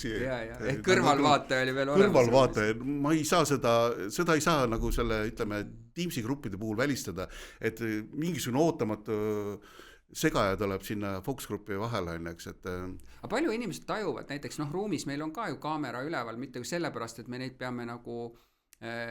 kuidas siis öelda, nagu jälgima, aga põhimõtteliselt, et sa saaks transkriptsioone pärast teha, eks ole, et kuivõrd ta nagu tajub seda ruumis olekut rohkem turvalisena kui näiteks Teamsis, et kus ta mõtleb, et kas salvestatakse, kuhu see läheb siin pilv. No me ikkagi ju ütleme, me küsime seda nõusolekut. Aga ma mõtlen, et inimesed seda, me ei oska seda võib-olla ka aru saada. See on mõnes mõttes, nad on vabamad, nad osaliselt eks selle aluseks on see, et kas nad usaldavad seda, kes seda kokku kutsub selle grupi, eks, et aga ega see kivisein, okei, sa saad ütleme, sa kontrollid seda keskkonda paremini ja kui sa oled hea moderaator, et sa suudad luua sellise nagu hästi õdusa ja turvalise mugava atmosfääri vastaja jaoks, et moderaatori võimalused nagu Teamsi puhul on ikkagi hästi ahtad, ma ei saa seda ju, see suhtlus on ka kehvem, on ju, et kui on koha peal, et siis on võimalik ka korraga mitmel rääkida, on ju, et ma saan aru, aga kui Teamsis 2 tükki korraga räägivad, siis see ühesõnaga müra. ta ei lähe nii loomulikult, eks ole, kui oleks see niisugune laua ümber vestlus, Jah, eks ole. täpselt, Me oleme katsetanud, ma tean, Emoris ka ilma pildita digikvalit, ehk kui sa oled nagu nooremates sihtgruppides, näiteks chati moodi keskkonnad või ongi nagu Messengeri tüüpi keskkonnad, et kuidas need üldse tänapäeva niisuguse uuringu maailma sisse lähevad, on ju? Kus siis inimene sisuliselt vastab üks ühele, eks ole, sinu küsimustele nagu chati ruumis sisuliselt, on ju. Noh, ta ei eristu ju sellest veebi kvantuuringust, on ju, eks, et see oli nagu 10 aastat tagasi vist oli hästi populaarne, kui see tuli, et selline tehnoloogiline variant. Et no ta vahe on, eks ole, selles, eks ole, kui kvandi puhul sa sisuliselt ikkagi teed struktureeritud küsimustiku, eks ole, väga kindlad küsimused, isegi kui avatud küsimused, et ega sa järelküsimust ei saa teha, sa saad hiljem teha, eks ole, uue grupi siis kvali puhul. ma saan ikkagi kvantuuringus ka, et sõltuvalt sellest, mida ta ütleb. No sa teed selle puu, on ju, aga ma mõtlen seda, et näiteks digikvali puhul on ju need uuringusüsteemid võimaldavad seda, et sisuliselt ta vastas midagi ja sa vaatad, sealt tuli huvitav sisend, ma lähen seda uurima, ilma et ma oleks osanud isegi seda ette näha puuna, on ju. See on see nagu see vahe, eks ole. No nagu kvali puhul üldse, mis on ju, et sa kuulasid, ta avas mingi asja, mida mina uurijana üldse ei osanud mõelda, eks ole, ja nüüd ma lähen nagu proovima seda asja nagu teada. No mul endal selles valdkonnas nii suurt kogemust ei ole, ma ei suudakski, et nähtavasti see tehnoloogiline variant võimaldab ka üksiktegijal neid kasutada, et siin võib-olla kellelgi on palju suuremad kogemused selle meetodi kasutamisele. Nii, andmekogumine tehtud on ju, siis hakkab selle andmete tõlgendamine. Noh, et vaata, sa korra viitasid ka, et suurtes uuringutes, eks ole, et kuidas seda omal ajal ei tea tehti, eks ole, et tohutud suured kvali nagu kogumid, eks ole, üle Euroopa Liidu. Et tegelikult on see üks suur kodeerimissüsteem, on ju, et on paika pandud, mida me siis kodeerima läheme. See on siis, ütleks, ühe uuringufirma niuke tagatuba, eks ole, et uuringu andmespetsialistid siis teevad tööd või kuidas see välja näeb nagu reaalelus, et ega nad seda põlve peal ei tee, ega Excelis ei tee, eks ole, jah. Kasutavad mingisuguseid oma spetsiifilisi tarkvarasid nende tõlgendamises, kodeerimiseks. Eks siin tehnoloogilised variandid on, et ja siin kindlasti on AI, mille võimekus kasvab ja siin on AI-l võimalus see suuri andmemahte, et see, mis seal nullindate alguses, ma rääkisin sellest üle-euroopalisest kvalitatiivuuringust, et see, mis tol ajal oleks väga hea olnud variant, et AI poolt see 20 mahukat aruannet sisestatud, et või ta lastud läbi lugeda, et ma arvan, et tema AI poolt välja toodud eripärased või mis ühendab midagi või mingisugust mustrite väljatoomine oleks palju siis süsteemsem, kui see üksik uurija poolt teatud juhuslikele asjadele osutamine ja mingi juhuslike elementide välja toomine. Kuule, aga ütle mulle, kumbat nagu sellises uuringumaailmas rohkem kasutatakse, kas induktiivset ja deduktiivset kodeerimist, ehk et induktiivse puhul on ju mõnes mõttes see, et meil on teoorias teada, mida me läheme otsima, on ju. No siin me nagu suures pildis teame nagu uurimusküsimust, on ju, aga ega me lõpuni, eriti kui kvalitatiivi puhul, on ju. Kas me pigem teeme deduktiivselt, et me vaatame, millest nagu räägiti ja siis otsime need koodi nagu puud sealt ja koodid üles ja siis lähme nagu tegema niimoodi või kuidas see nagu reaalelus või võib-olla kõige rohkem siin kasutus? No pigem on see induktiivne, et sa vaatad selle üle seal massi ja siis teed mingisugused üldistused ja eks see mingi teoreetiline raamistik on ka, et sa juba kas või eelnevatest uuringukogemustest tead, et millised need kategooriad seal esile tulevad, et ja tegelikult ütleme sellise suure massiivi kodeerimisel ongi, et see kogemus juba teab, et seal on vähe ju, mida uut tuleb, et need kategooriad on teada, et see, mis me saame rakendada, on juba seda tegelikult teatud algoritme, on ju, et tänapäeva tehnoloogia võimaldab selle algoritmi salvestada ja siis ta kontrollib selle teksti vastavust selle algoritmile ja siis kui ta vastab, et siis ta juba selle üldistab ära ja siis kui on eripärane, siis ta roogib selle välja, mida sa siis pärast hiljem käsitsi käid üle, aga iseenesest ja siis kui, see ei ole AI poolt, aga sul on teatud siis juba mustrid, juba šabloonid olemas on ja eks või mallid on ju, millega sa võrdled seda ja siis kui ta kattub on ju seal suures osas, siis sa saad kohe selle ära teha. Kui on eripärane, siis sa vaatad selle üle on ju, eks, et mis selle eripäraseks selle muudab, kas üks sõna või mingi kirjaviga või mingisugune stenogrammi kirjutamise oletus või see, et noh, et see, ütleme, see transkribeerija ei suuda seda korralikult kuulda. Aga see on ka paremaks läinud kõvasti, eks ole, et eestikeelne transkriptsioon, mis on alati olnud see problemaatiline, siis mina ütleks viimased aastad on tegelikult nagu see läinud suhteliselt täpseks. Seal on nüüd kodeerimise mõistes on see ainuke küsimus, kuidas me teatud sõnade lõppe, eks ole, kuidas nagu ta grupeeriks ära, et see on üks ja sama asi, eks ole, ja siis seal on võib-olla nüüd eripära uuringufirmadele, kes on need mudelid paremini endal paika saanud, eks ole. Ma korra küsin seda veel, et me rääkisime tegelikult sellisest nagu üle laua küsimisest või siis nagu saadame küsimustega, on meil käitumislikke jälgimisi, eks ole, antropoloogilisi asju, kuivõrd see on üldse teema kommertsuuringutes või üldse pöördutakse, et kuulge, et me tahaksin mingit jälgimist, mitte jälgimist halvas mõttes, noh, et ostukoha nagu kaardistamist või? Ütleme, kunagi me 90-ndatel ja 0-ndate alguses me tegime, et seda rohkem oluliselt, et kindlasti siin on nagu üksiktegijate see uuringu maksumus tuleb nagu oluliselt odavam, kui seda meie kaudu seda tellida, et meil ei ole seda tüüpi uuringuid. No mystery shopping on ikkagi üks. Osalus oma olemuselt on ju. Jah, aga neid, see on meil ainult selles autode sektoris on, eks, et autoteeninduse kontrollimiseks, et teiste ostlused, aga muudes valdkondades me ei ole teinud, jah. Et me ei tee. Kas nõudlus on väike? Me oleme teinud kunagi, aga või on seal kulu lihtsalt suur, et see on see. Et siin ei teagi, et kui ma vaatan neid teiste ettevõtted majandusnäitajaid, siis need on nii väiksed, et raske on kujutleda, et aga et nad sinna sisse, aga ju siis siin on võimalus ka ettevõtetele võib-olla ise teha, et võt ei ole see meiega prioriteet olnud see ütleme osalusvaatlus, et mulle tundub, et lihtsalt, et ta on kallis meetod, ma lihtsalt tahtsin ta ära markeerida, et neid meetodid on ju rohkem, eks ole, need ei ole need lihtsalt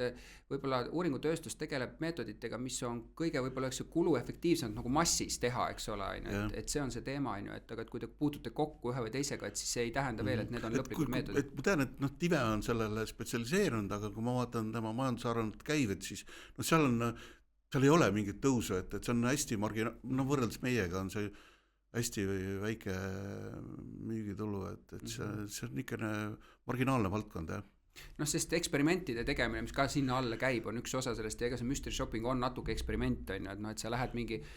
mingisuguse agendaga sisse, mida sa pead siis nagu tegema, mida sa siis ootad, et tehakse, eks ole, et on mõnes mõttes eksperiment. Aga tänapäeval on igasugused tehnoloogilised asjad, et sa saad ju meili teel on ju kontakteeruda ja küsida või telefoni teel vist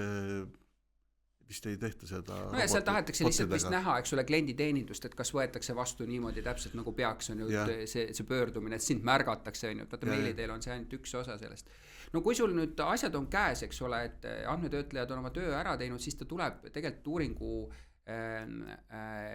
algatajale mõnes mõttes tagasi laua peale, kuigi reaalelus on tegelikult, ega te olete suhteliselt ka protsessi keskel, eriti kui on kvalitatiiviga seotud, et võib-olla see sama uuringu spetsialist ise ka kodeerib veel neid asju, et ta on ju hästi tuttav sellega, mida ta nagu pidi tegema või näiteks kui sa teed neid samu intervjuusid või oled moderaator, siis on selge, et sina tajusid seda ruumi ju kõige paremini, on ju. Ja nüüd on see, et sul on terve lida asju laua peal ja päris alguses sa mainisid seda, et eks ole, et klassikaliselt oli nagu raske võib-olla teadlasel, eks ole, et sa tõlgendad midagi, aga et kuidas see reaalelus peaks siis nagu minema kasutusse, on ju, et sa peaks andma justkui nagu mingisuguseid soovitusega. Tõsi on ta see, et neid samu tulemusi võib tõlgendada nii ja naapidi, eks ole. Et kui sul on mingi asjad nagu laua peal, mida sa siis oled selle uurimus küsimuse vastu läinud uurima, kuidas sa oma peas hakkad neid nagu tõlgendama, et millest sa nagu lähtud ja millest sa seda nagu lõppraportit nagu kirjutad kuni sinna maani, et sa teed nüüd mingisuguseid soovitusi, et kuidas sa seda protsessi enda jaoks nagu hakkad tõlgendama? No kõigepealt on selle eelduseks on taustateadmine, et sul on selle valdkonna ekspertiis olemas ja eelduseks on see, et sa oled kliendiga suhelnud ennem, et oled aru saanud, mis ta probleem on ju, et sa ei hakka lambist lihtsalt, mingi parameeter on väiksem kui teistel ja ka lambist seda, no ütleme, et primitiivsed tõsta seda parameetrit, et kuluta rohkem reklaamile, eks, et siin on nagu eelduseks on siis selle valdkonna tundmine ja ütleme siis kliendi probleemitunnetus, et siis saab juba neid järeldusi juba teha, et juba kliendi suhtluses on tegelikult ju ilmneb see, et tal on nagu no ütleme 2-3 alternatiivi ja siis sa annadki selle soovituse, et milline see nendest alternatiividest on selle uuringust lähtudes kõige optimaalsem. No vaata, ma mõtlen seda, et on öeldud, et hea uurija on selline, kes on avatud kogu informatsioonile, et sa ei lähe nagu siukse nagu, kuigi kvandi puhul öeldakse, et hüpotees on hea asi, mis tuleb reeglina teooriast, aga põhimõtteliselt, et sa ikkagi lähed hästi avatult peale, on ju nii. Kui palju sul on olnud sellist olukorda, kus sa lähed hästi avatult peale, aga lõpptulemus on selline, et sa nagu elus ei oleks osanud oodata, et sinna poole need tulemid lähevad, et nagu täiesti, isegi kui sul on mingi ekspertiis sellest valdkonnast olemas, et et tuli nagu nii üllatav tulemus, et sa ei oskagi aru saada, kas see oli mingi anomaalia nagu sellest inimgrupist või sellest ajast või on olnud üldse siukest asja või? No vot selle koha pealt on igasuguste eripäraste tulemuste suhtes tekib pikema aja jooksul mingi allergia, sellepärast et see eripärane tulemus on tavaliselt ei ole midagi reaalset, vaid see on pigem viga kuskil andmetöötluses või nii edasi, et no aga okei, sa lähed kontrollid ära, tulebki välja, ma ei tea, et ongi välja tulnud, et ei olegi, et see ongi reaalselt nüüd midagi on juhtunud, eks ole, et sa isegi oleks osanud seda oodata, kas siuksed asju on tulnud ette või?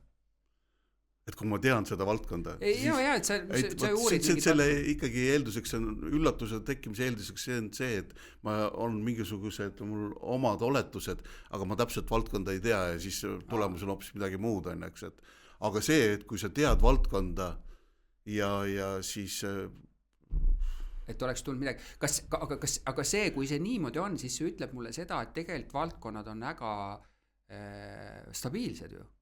On võib-olla mingi väga väiksed muudatused, vaata, hea küsimus, korra arutame üle, eks ole, et kui tihedalt teha mingeid uuringuid, eks ole, et kas see tuntust on mõtet igakuuliselt mõõta, et võib-olla siis, kui sa oled just kasvav bränd ja tohutult paned raha alla, jah, on ju, aga stabiilsetel brändidel vastus on ju ei, eks ole, et tegelikult asjad ei muutu üleöö, on see nii või? Okei, ühest üllatusest ma saan rääkida, et see on ajalooliselt huvitav,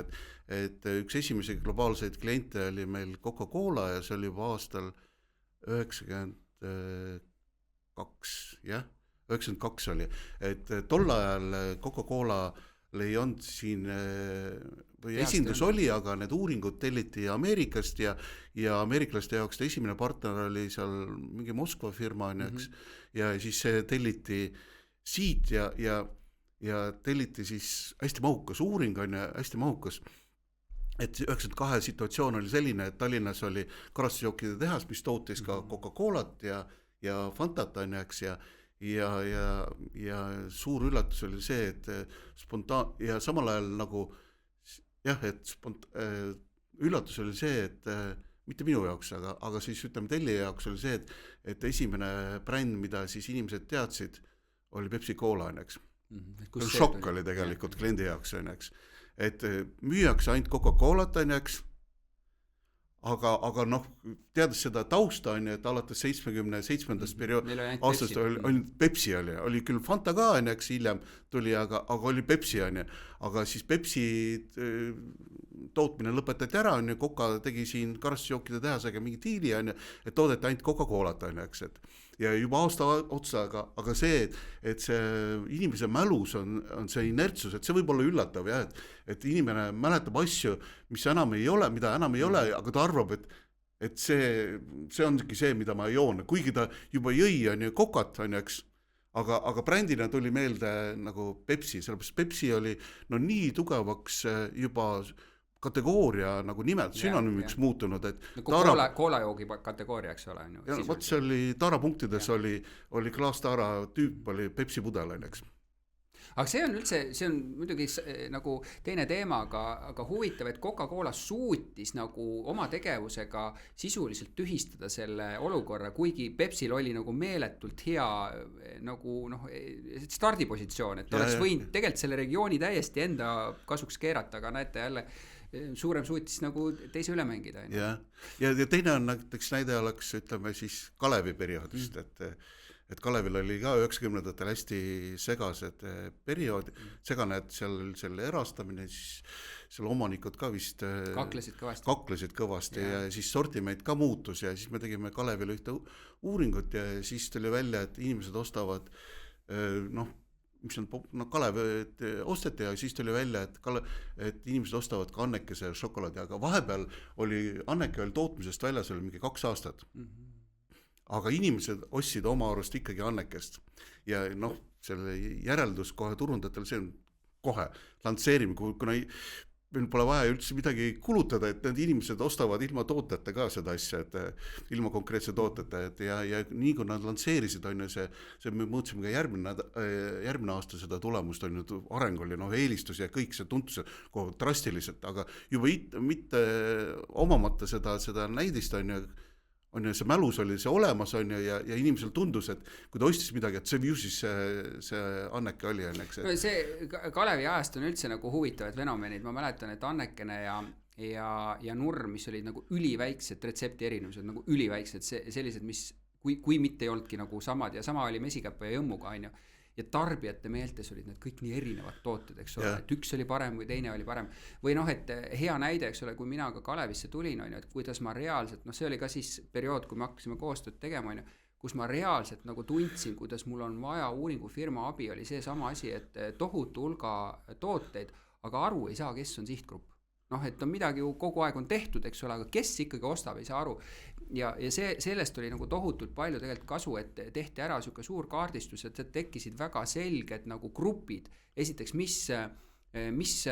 põhjusel keegi üldse ostab ja mis asju ta siis ostab, on ju. Ja sealt tekkis üldse alus nagu arenguks, on ju, et mida ma siis pean hakkama tegema nii edasi, et kes on sarnases teemas, see oli uuringu probleem, eks ole, et ma ei tea, kes mul ostab, meil ostetakse, on ju, aga kes ostab, seda ei tea, on ju. Et sellised nagu head näited sellele, on ju. No ühesõnaga tulles tagasi, aga sa ütlesid, et osaliselt oli see kliendile nagu üllatus, eks ole, Coca-Cola puhul osaliselt sul ka, on ju, et aga oled sa seda veel, mitte nimesid ei pea nimetama, aga et palju, et uuringufirmast on tehtud asjad ära ja siis nad vaatavad, et ei, nii ei saa asjad olla, et meie meelest on ikka asjad täitsa teised, et need tarbijad on või kliendid on ikka täitsa nagu ei tea, mis asja nad räägivad. On sellist asja tulnud, et nagu elatakse kuidagi oma mullis ja siis saadakse nagu reaalsuse teada ja see kuidagi nagu ei lähe üldse sellega kokku. See 90-ndatel ma sain pidevalt sellist tagasisidet. Et mida te teete seal? Et ei, selles mõttes, et nendel oli üks teadmine, et müüginumbrid olid ühed, aga see, kuidas tarbija tajus neid asju, oli natukene kallutatud mingisugust teises suunas, et see oli nagu pidev tagasiside, et see on nagu madala teadlikkuse juures on ta täitsa tavaline pilt, et tarbija maailmas need asjad on natuke teistmoodi kui ütleme otseselt selle valdkonna vastutaja silmis, kes täpselt teab, on ju, mis asju, et kui see teadlikkus on väike, kui see asi on uus, on ju, siis see segamini ajamine on ikka täitsa tavapärane, et ja 90-ndatel ma harjusin ära sellega, et mis see uuring näitab ju, see tarbija on ikka täitsa loll ikka, kuidas ta niimoodi saab asjadest aru, aga see teadmine oli ka ikkagi hästi oluline, et teada, et tarbija tajub seda hoopis teistmoodi, et siis teatud asju nagu see Annekese puhul sa said kohe seda ju suunata Annekese oma tegevusi, et selles suunas, kuhu tarbija oma kujutluses oli õnneks. No ma lihtsalt mõtlen, et minul ei olnud vaata mingit konkreetset seda, et mis mõttes nad ei saa sellest aru, on ju. Minu jaoks oligi see, et mul oligi nüüd info, mida ma tegema pean, aga ma olen kõrvalt ju näinud küll, et on inimesed, nad elavad mingis oma maailma, siis nad saavad nagu tagasiside, sest nad ei taha seda nagu üldsegi võtta nagu omaks, et mis asja, et see on mingi see on valesti tehtud uuring, et see on nad ei taju üldse asja. See oli ühe kohvitootjaga oli jah, et nende jaoks oli see üks bränd oli niivõrd eriline on ja nad kuidagi ei suutnud seda aktsepteerida, et tarbija tajus seda hoopis teistmoodi, et kui sul midagi endale on nagu hästi olulist ja kallist on ja siis kui sa saad seal tarbija tagasiside, et tarbija seda üldse ei väärtusta on et see on hästi valus on seda on, no see, seal ei olnud ebaadekvaatsuses Kuule, küsimus. aga kas sellist asja on ka olnud, et noh, et need igasugused KPI-d on ju, Key Performance Indicatorid, mis on paika pandud, et on tulemid tulnud nagu alla igasuguse nende eesmärkid on ju, et tule keegi sulle ütlema aastate jooksul, et kuule, et me ei saa seda kirjutada sinna sisse sellesse raportisse, et mul nagu töökoht sellega nagu lõpeb ära või sellist asja ikka ei ole olnud või? No seda ma ei tea, mis nende negatiivsete arvannetega on tehtud, seda ma olen kuulnud, et on lihtsalt pandud kõrvale ja mitte ei ole esitatud oma region või selle kõrgemale juht või selle kuule, korra veel ma puudutasin, aga võib-olla käia üle seda, et kui tihedalt ikkagi midagi üldse uurida, eks ole, et noh, et nagu sa ütled, et paljud asjad tegelikult need ei ole üleöö nagu muutused on ju, et noh, mis see nagu hea soovitus on või on see nagu esiteks valdkonna teemapõhiselt on see erinev, aga et kuidas peaks nagu mingeid asju üldse vaatama, et kui tihedalt sa peaks neid oma nagu siukseid tšekke tegema, kus sa oled? No see sõltub sellest, et kas seal on mingit dünaamikat või ei ole, aga seda kohe seda ei tea ju selle dünaamika kohta, et ma võin midagi eeldada, on ju, et see on kogemus, et kui kogemus näitab seda, et mingid asjad on hästi stabiilsed, siis ei tasu seda stabiilsust väga tihedalt kaardistada, on ju, seda võib teha palju, no ütleme siis hõrendada seda, ütleme mõõtmist, on ju,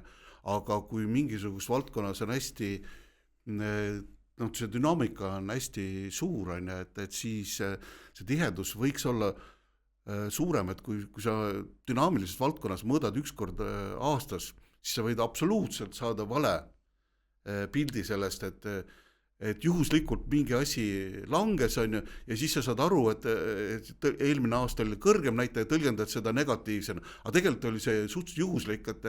antud ajahetkele mingi iseloomulik, et tegelikult oleks sa tellinud näiteks 4 korda aastast, siis sa oleks adekvaatselt saanud aru, et see on mingi juhuslik võnge, et võib-olla üks näide, et jälle nimesid ei nimeta, aga valdkonnati, kus minu jaoks oli ka võib-olla üllatus, kui ma nagu nägin numbreid, oli see, et kui sul meediamaastikul, eks ole, on mingisugused suured asjad eetris, mis toob tohutult tähelepanu ja siis jälle ei ole, on ju. Et siis võib juhtuda küll selline, et kui näiteks mõõtsid sellel hetkel, kui ei olnud seda, on ta väga madal või kui on nagu oli, eks ole, siis on kõrge, et minu jaoks võib-olla nagu üllatus, et ka võiks öelda, et ta ei ole ka nii muutlik valdkond, aga tegelikult ikkagi tuntus nagu võngub, et päris ta nii ei ole, et kõikides asjad on stabiilne. Võib-olla tõesti, kui tegemist on siukeste, ma ei tea, energia või isegi ka no mingi pangateenusega, kus on stabiilsed, et siis ta nagu nii tihedalt, aga on minu jaoks ka üllatusi olnud, et ma ei oleks nagu eeldanud, et ja loogika ongi selles, kus sa ütled õigesti, et dünaamikat on rohkem, eks ole. Ja näiteks nagu mõjustuste turul oli, et kui me tegime seda ostupaneeli uuringut, siis on näha, kuidas 6 need võnked olid, et üks kuu ostati ühte marki rohkem, teine kuu teist, et seal oli nagu kordades erinevused, et seal ei olnud mingisugust, nagu kohvimarkide puhul oli nagu mingisugune stabiilsus, et no seal hiljem see ebastabiilsus tekitati sellega, et no ja ebastabiilsust on seda võimendanud see inimeste hoiak, mis on nagu iseloomulik olnud viimastel aastatel, et eelistatakse rohkem kampaaniatooted, seda lookse tundlikud kampaaniate suhtes, on, et kampaaniate mõjud on suuremad ja liigutaksegi kampaaniate rütmis, on, eks. On kampaania, ostetakse seda, ei ole kampaaniat, siis seda ei osteta, on, ja see kampaania tekitab selle dünaamika, on, eks, et kuule, sa alguses nimetasid korra selle sünteetilist andmestikku, räägi nagu lihtsas keeles üle, et mis asi see ikkagi on mitte tarbija, ütleme, et inimeste jaoks, kes siis peaks midagi tellima, mis momendil ta nagu uuringutööstuses nagu kasulik on? No see on teatud kasulik, pigem on ta ikkagi tulevikus paratamatus, et selles suunas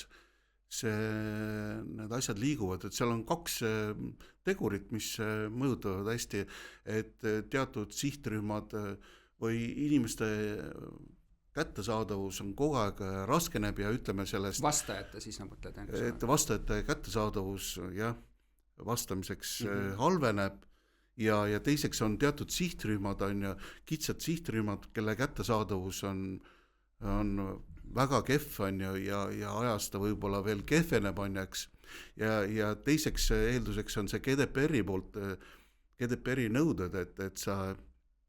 ei tohi omada, et sa ei tohi omada seda reaalisiku andmeid, on ju, et sa pead nagu siis kuidagi selle niimoodi ümber modifitseerima, et ta oleks mingisugune abstraktne kattuva mustriga on ju, siis identiteet, mis on siis synteesitud on ju, et noh, Euroopas on selles suunas ju, see on hästi populaarne teema juba 3 aastat on ju, ja seal on nagu hästi palju uut kogemust ja ka noh, mis puudutab seda statistika valdkonda, siis seal on see Hollandi statistikaamet, mis pidi, kuna meil on ka osad praktikal olevaid andmeteadlisi on selle kogemusega on ju, et kus on kasutatud seda jah, kus riiklikud statistikaorganid ja ametid liiguvad selle sünteetiliste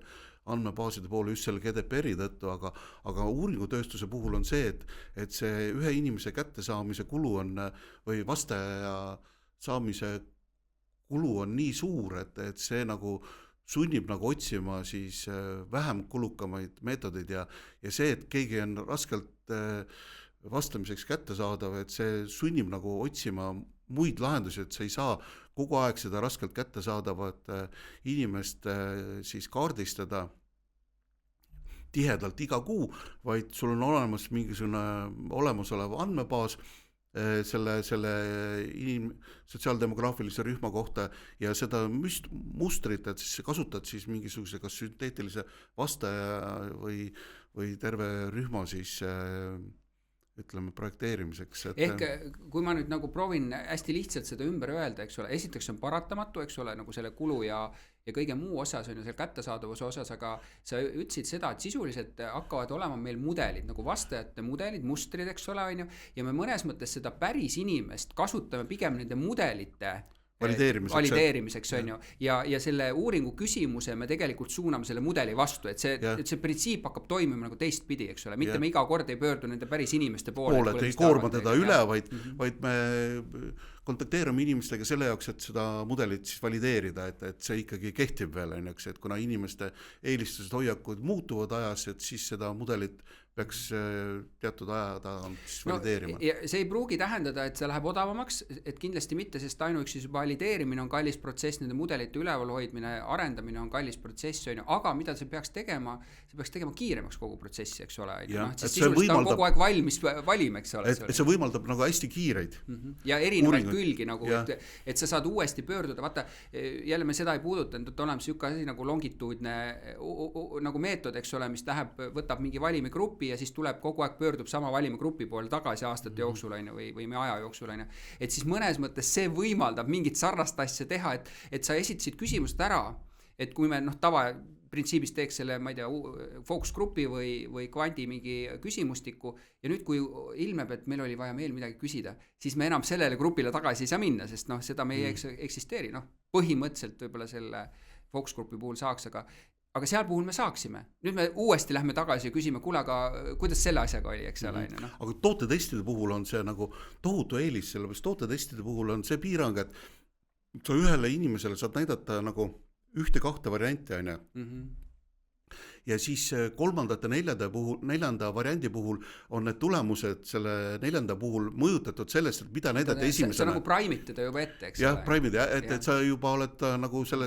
selle neljanda variandi jaoks ära rikkunud või tähendab, et ta on juba kallutatud mingisuguse variandi kasuks, et inimese nagu hinnangud hakkavad sõltuma sellest, et mida ta on ennem näinud. Ja, et sa ei saa talle öelda, et unusta ära nüüd, mis räägid. Aga sünteetilise vastamise puhul sa saad kas või 100 varianti näidata ja nii nagu see oleks esmakordne näitamine, eks,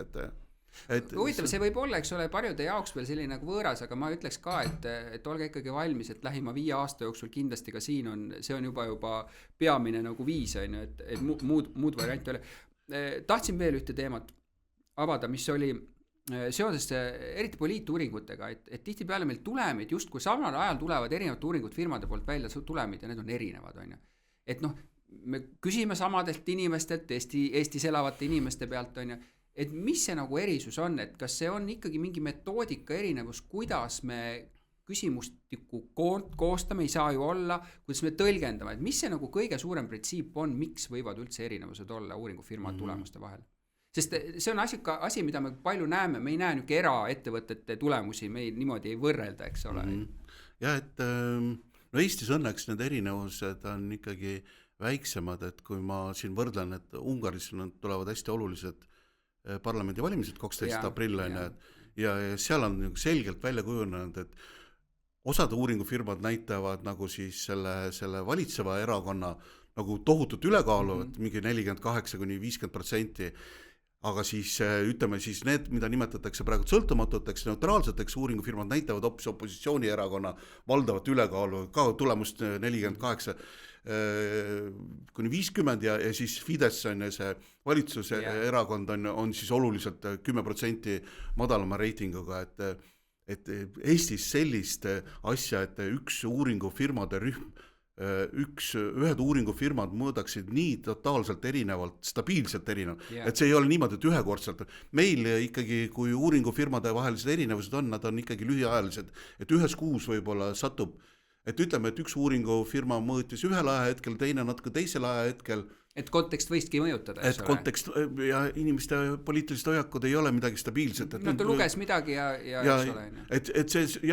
viimane uudis just mõjutas, et kogu aeg tuleb mingeid skandaalseid siis või... Aga kas mingi muu aspekt võib ka veel mõjutada või mitte? No kindlasti see meetod on ju, et kuivõrd suure osakaaluga on seal telefon või veeb on, eks, nagu ma ütlesin, et telefonil on teatud eripära, et poliitilistes tundlikes küsimustes on, eks, et ta on nagu sõltuv sellest, on ju, see tulemus, et see proportsioon kindlasti võib mõjutada. Et Eestis ma arvan, et see uuringufirma enda meelest või uuringufirma enda nagu väärtusmaailm või et ei õnneks jah, et ei mõjuta, et me oleme ikkagi suhteliselt neutraalsed, sõltumatud. Ei ole sellist fenomeni nagu on Ungaris või nagu 2 aastat tagasi oli Gruusias, kus oli totaalsed erinevused olid. Seal ei olnud erinevus seal 10% punkti, vaid oli erinevus 2 korda, õnneks. Kuule, lõpetuseks küsin 5 aastat edasi, et sa nüüd nii vana ka veel ei ole, et mis situatsioonis sa oled, et mis see uuringumaailmas situatsioon on, et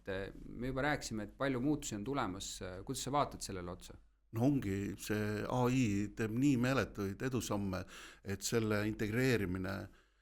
selles uuringutööstuses on see võtmeküsimus, et kes suudab seda efektiivsemalt ja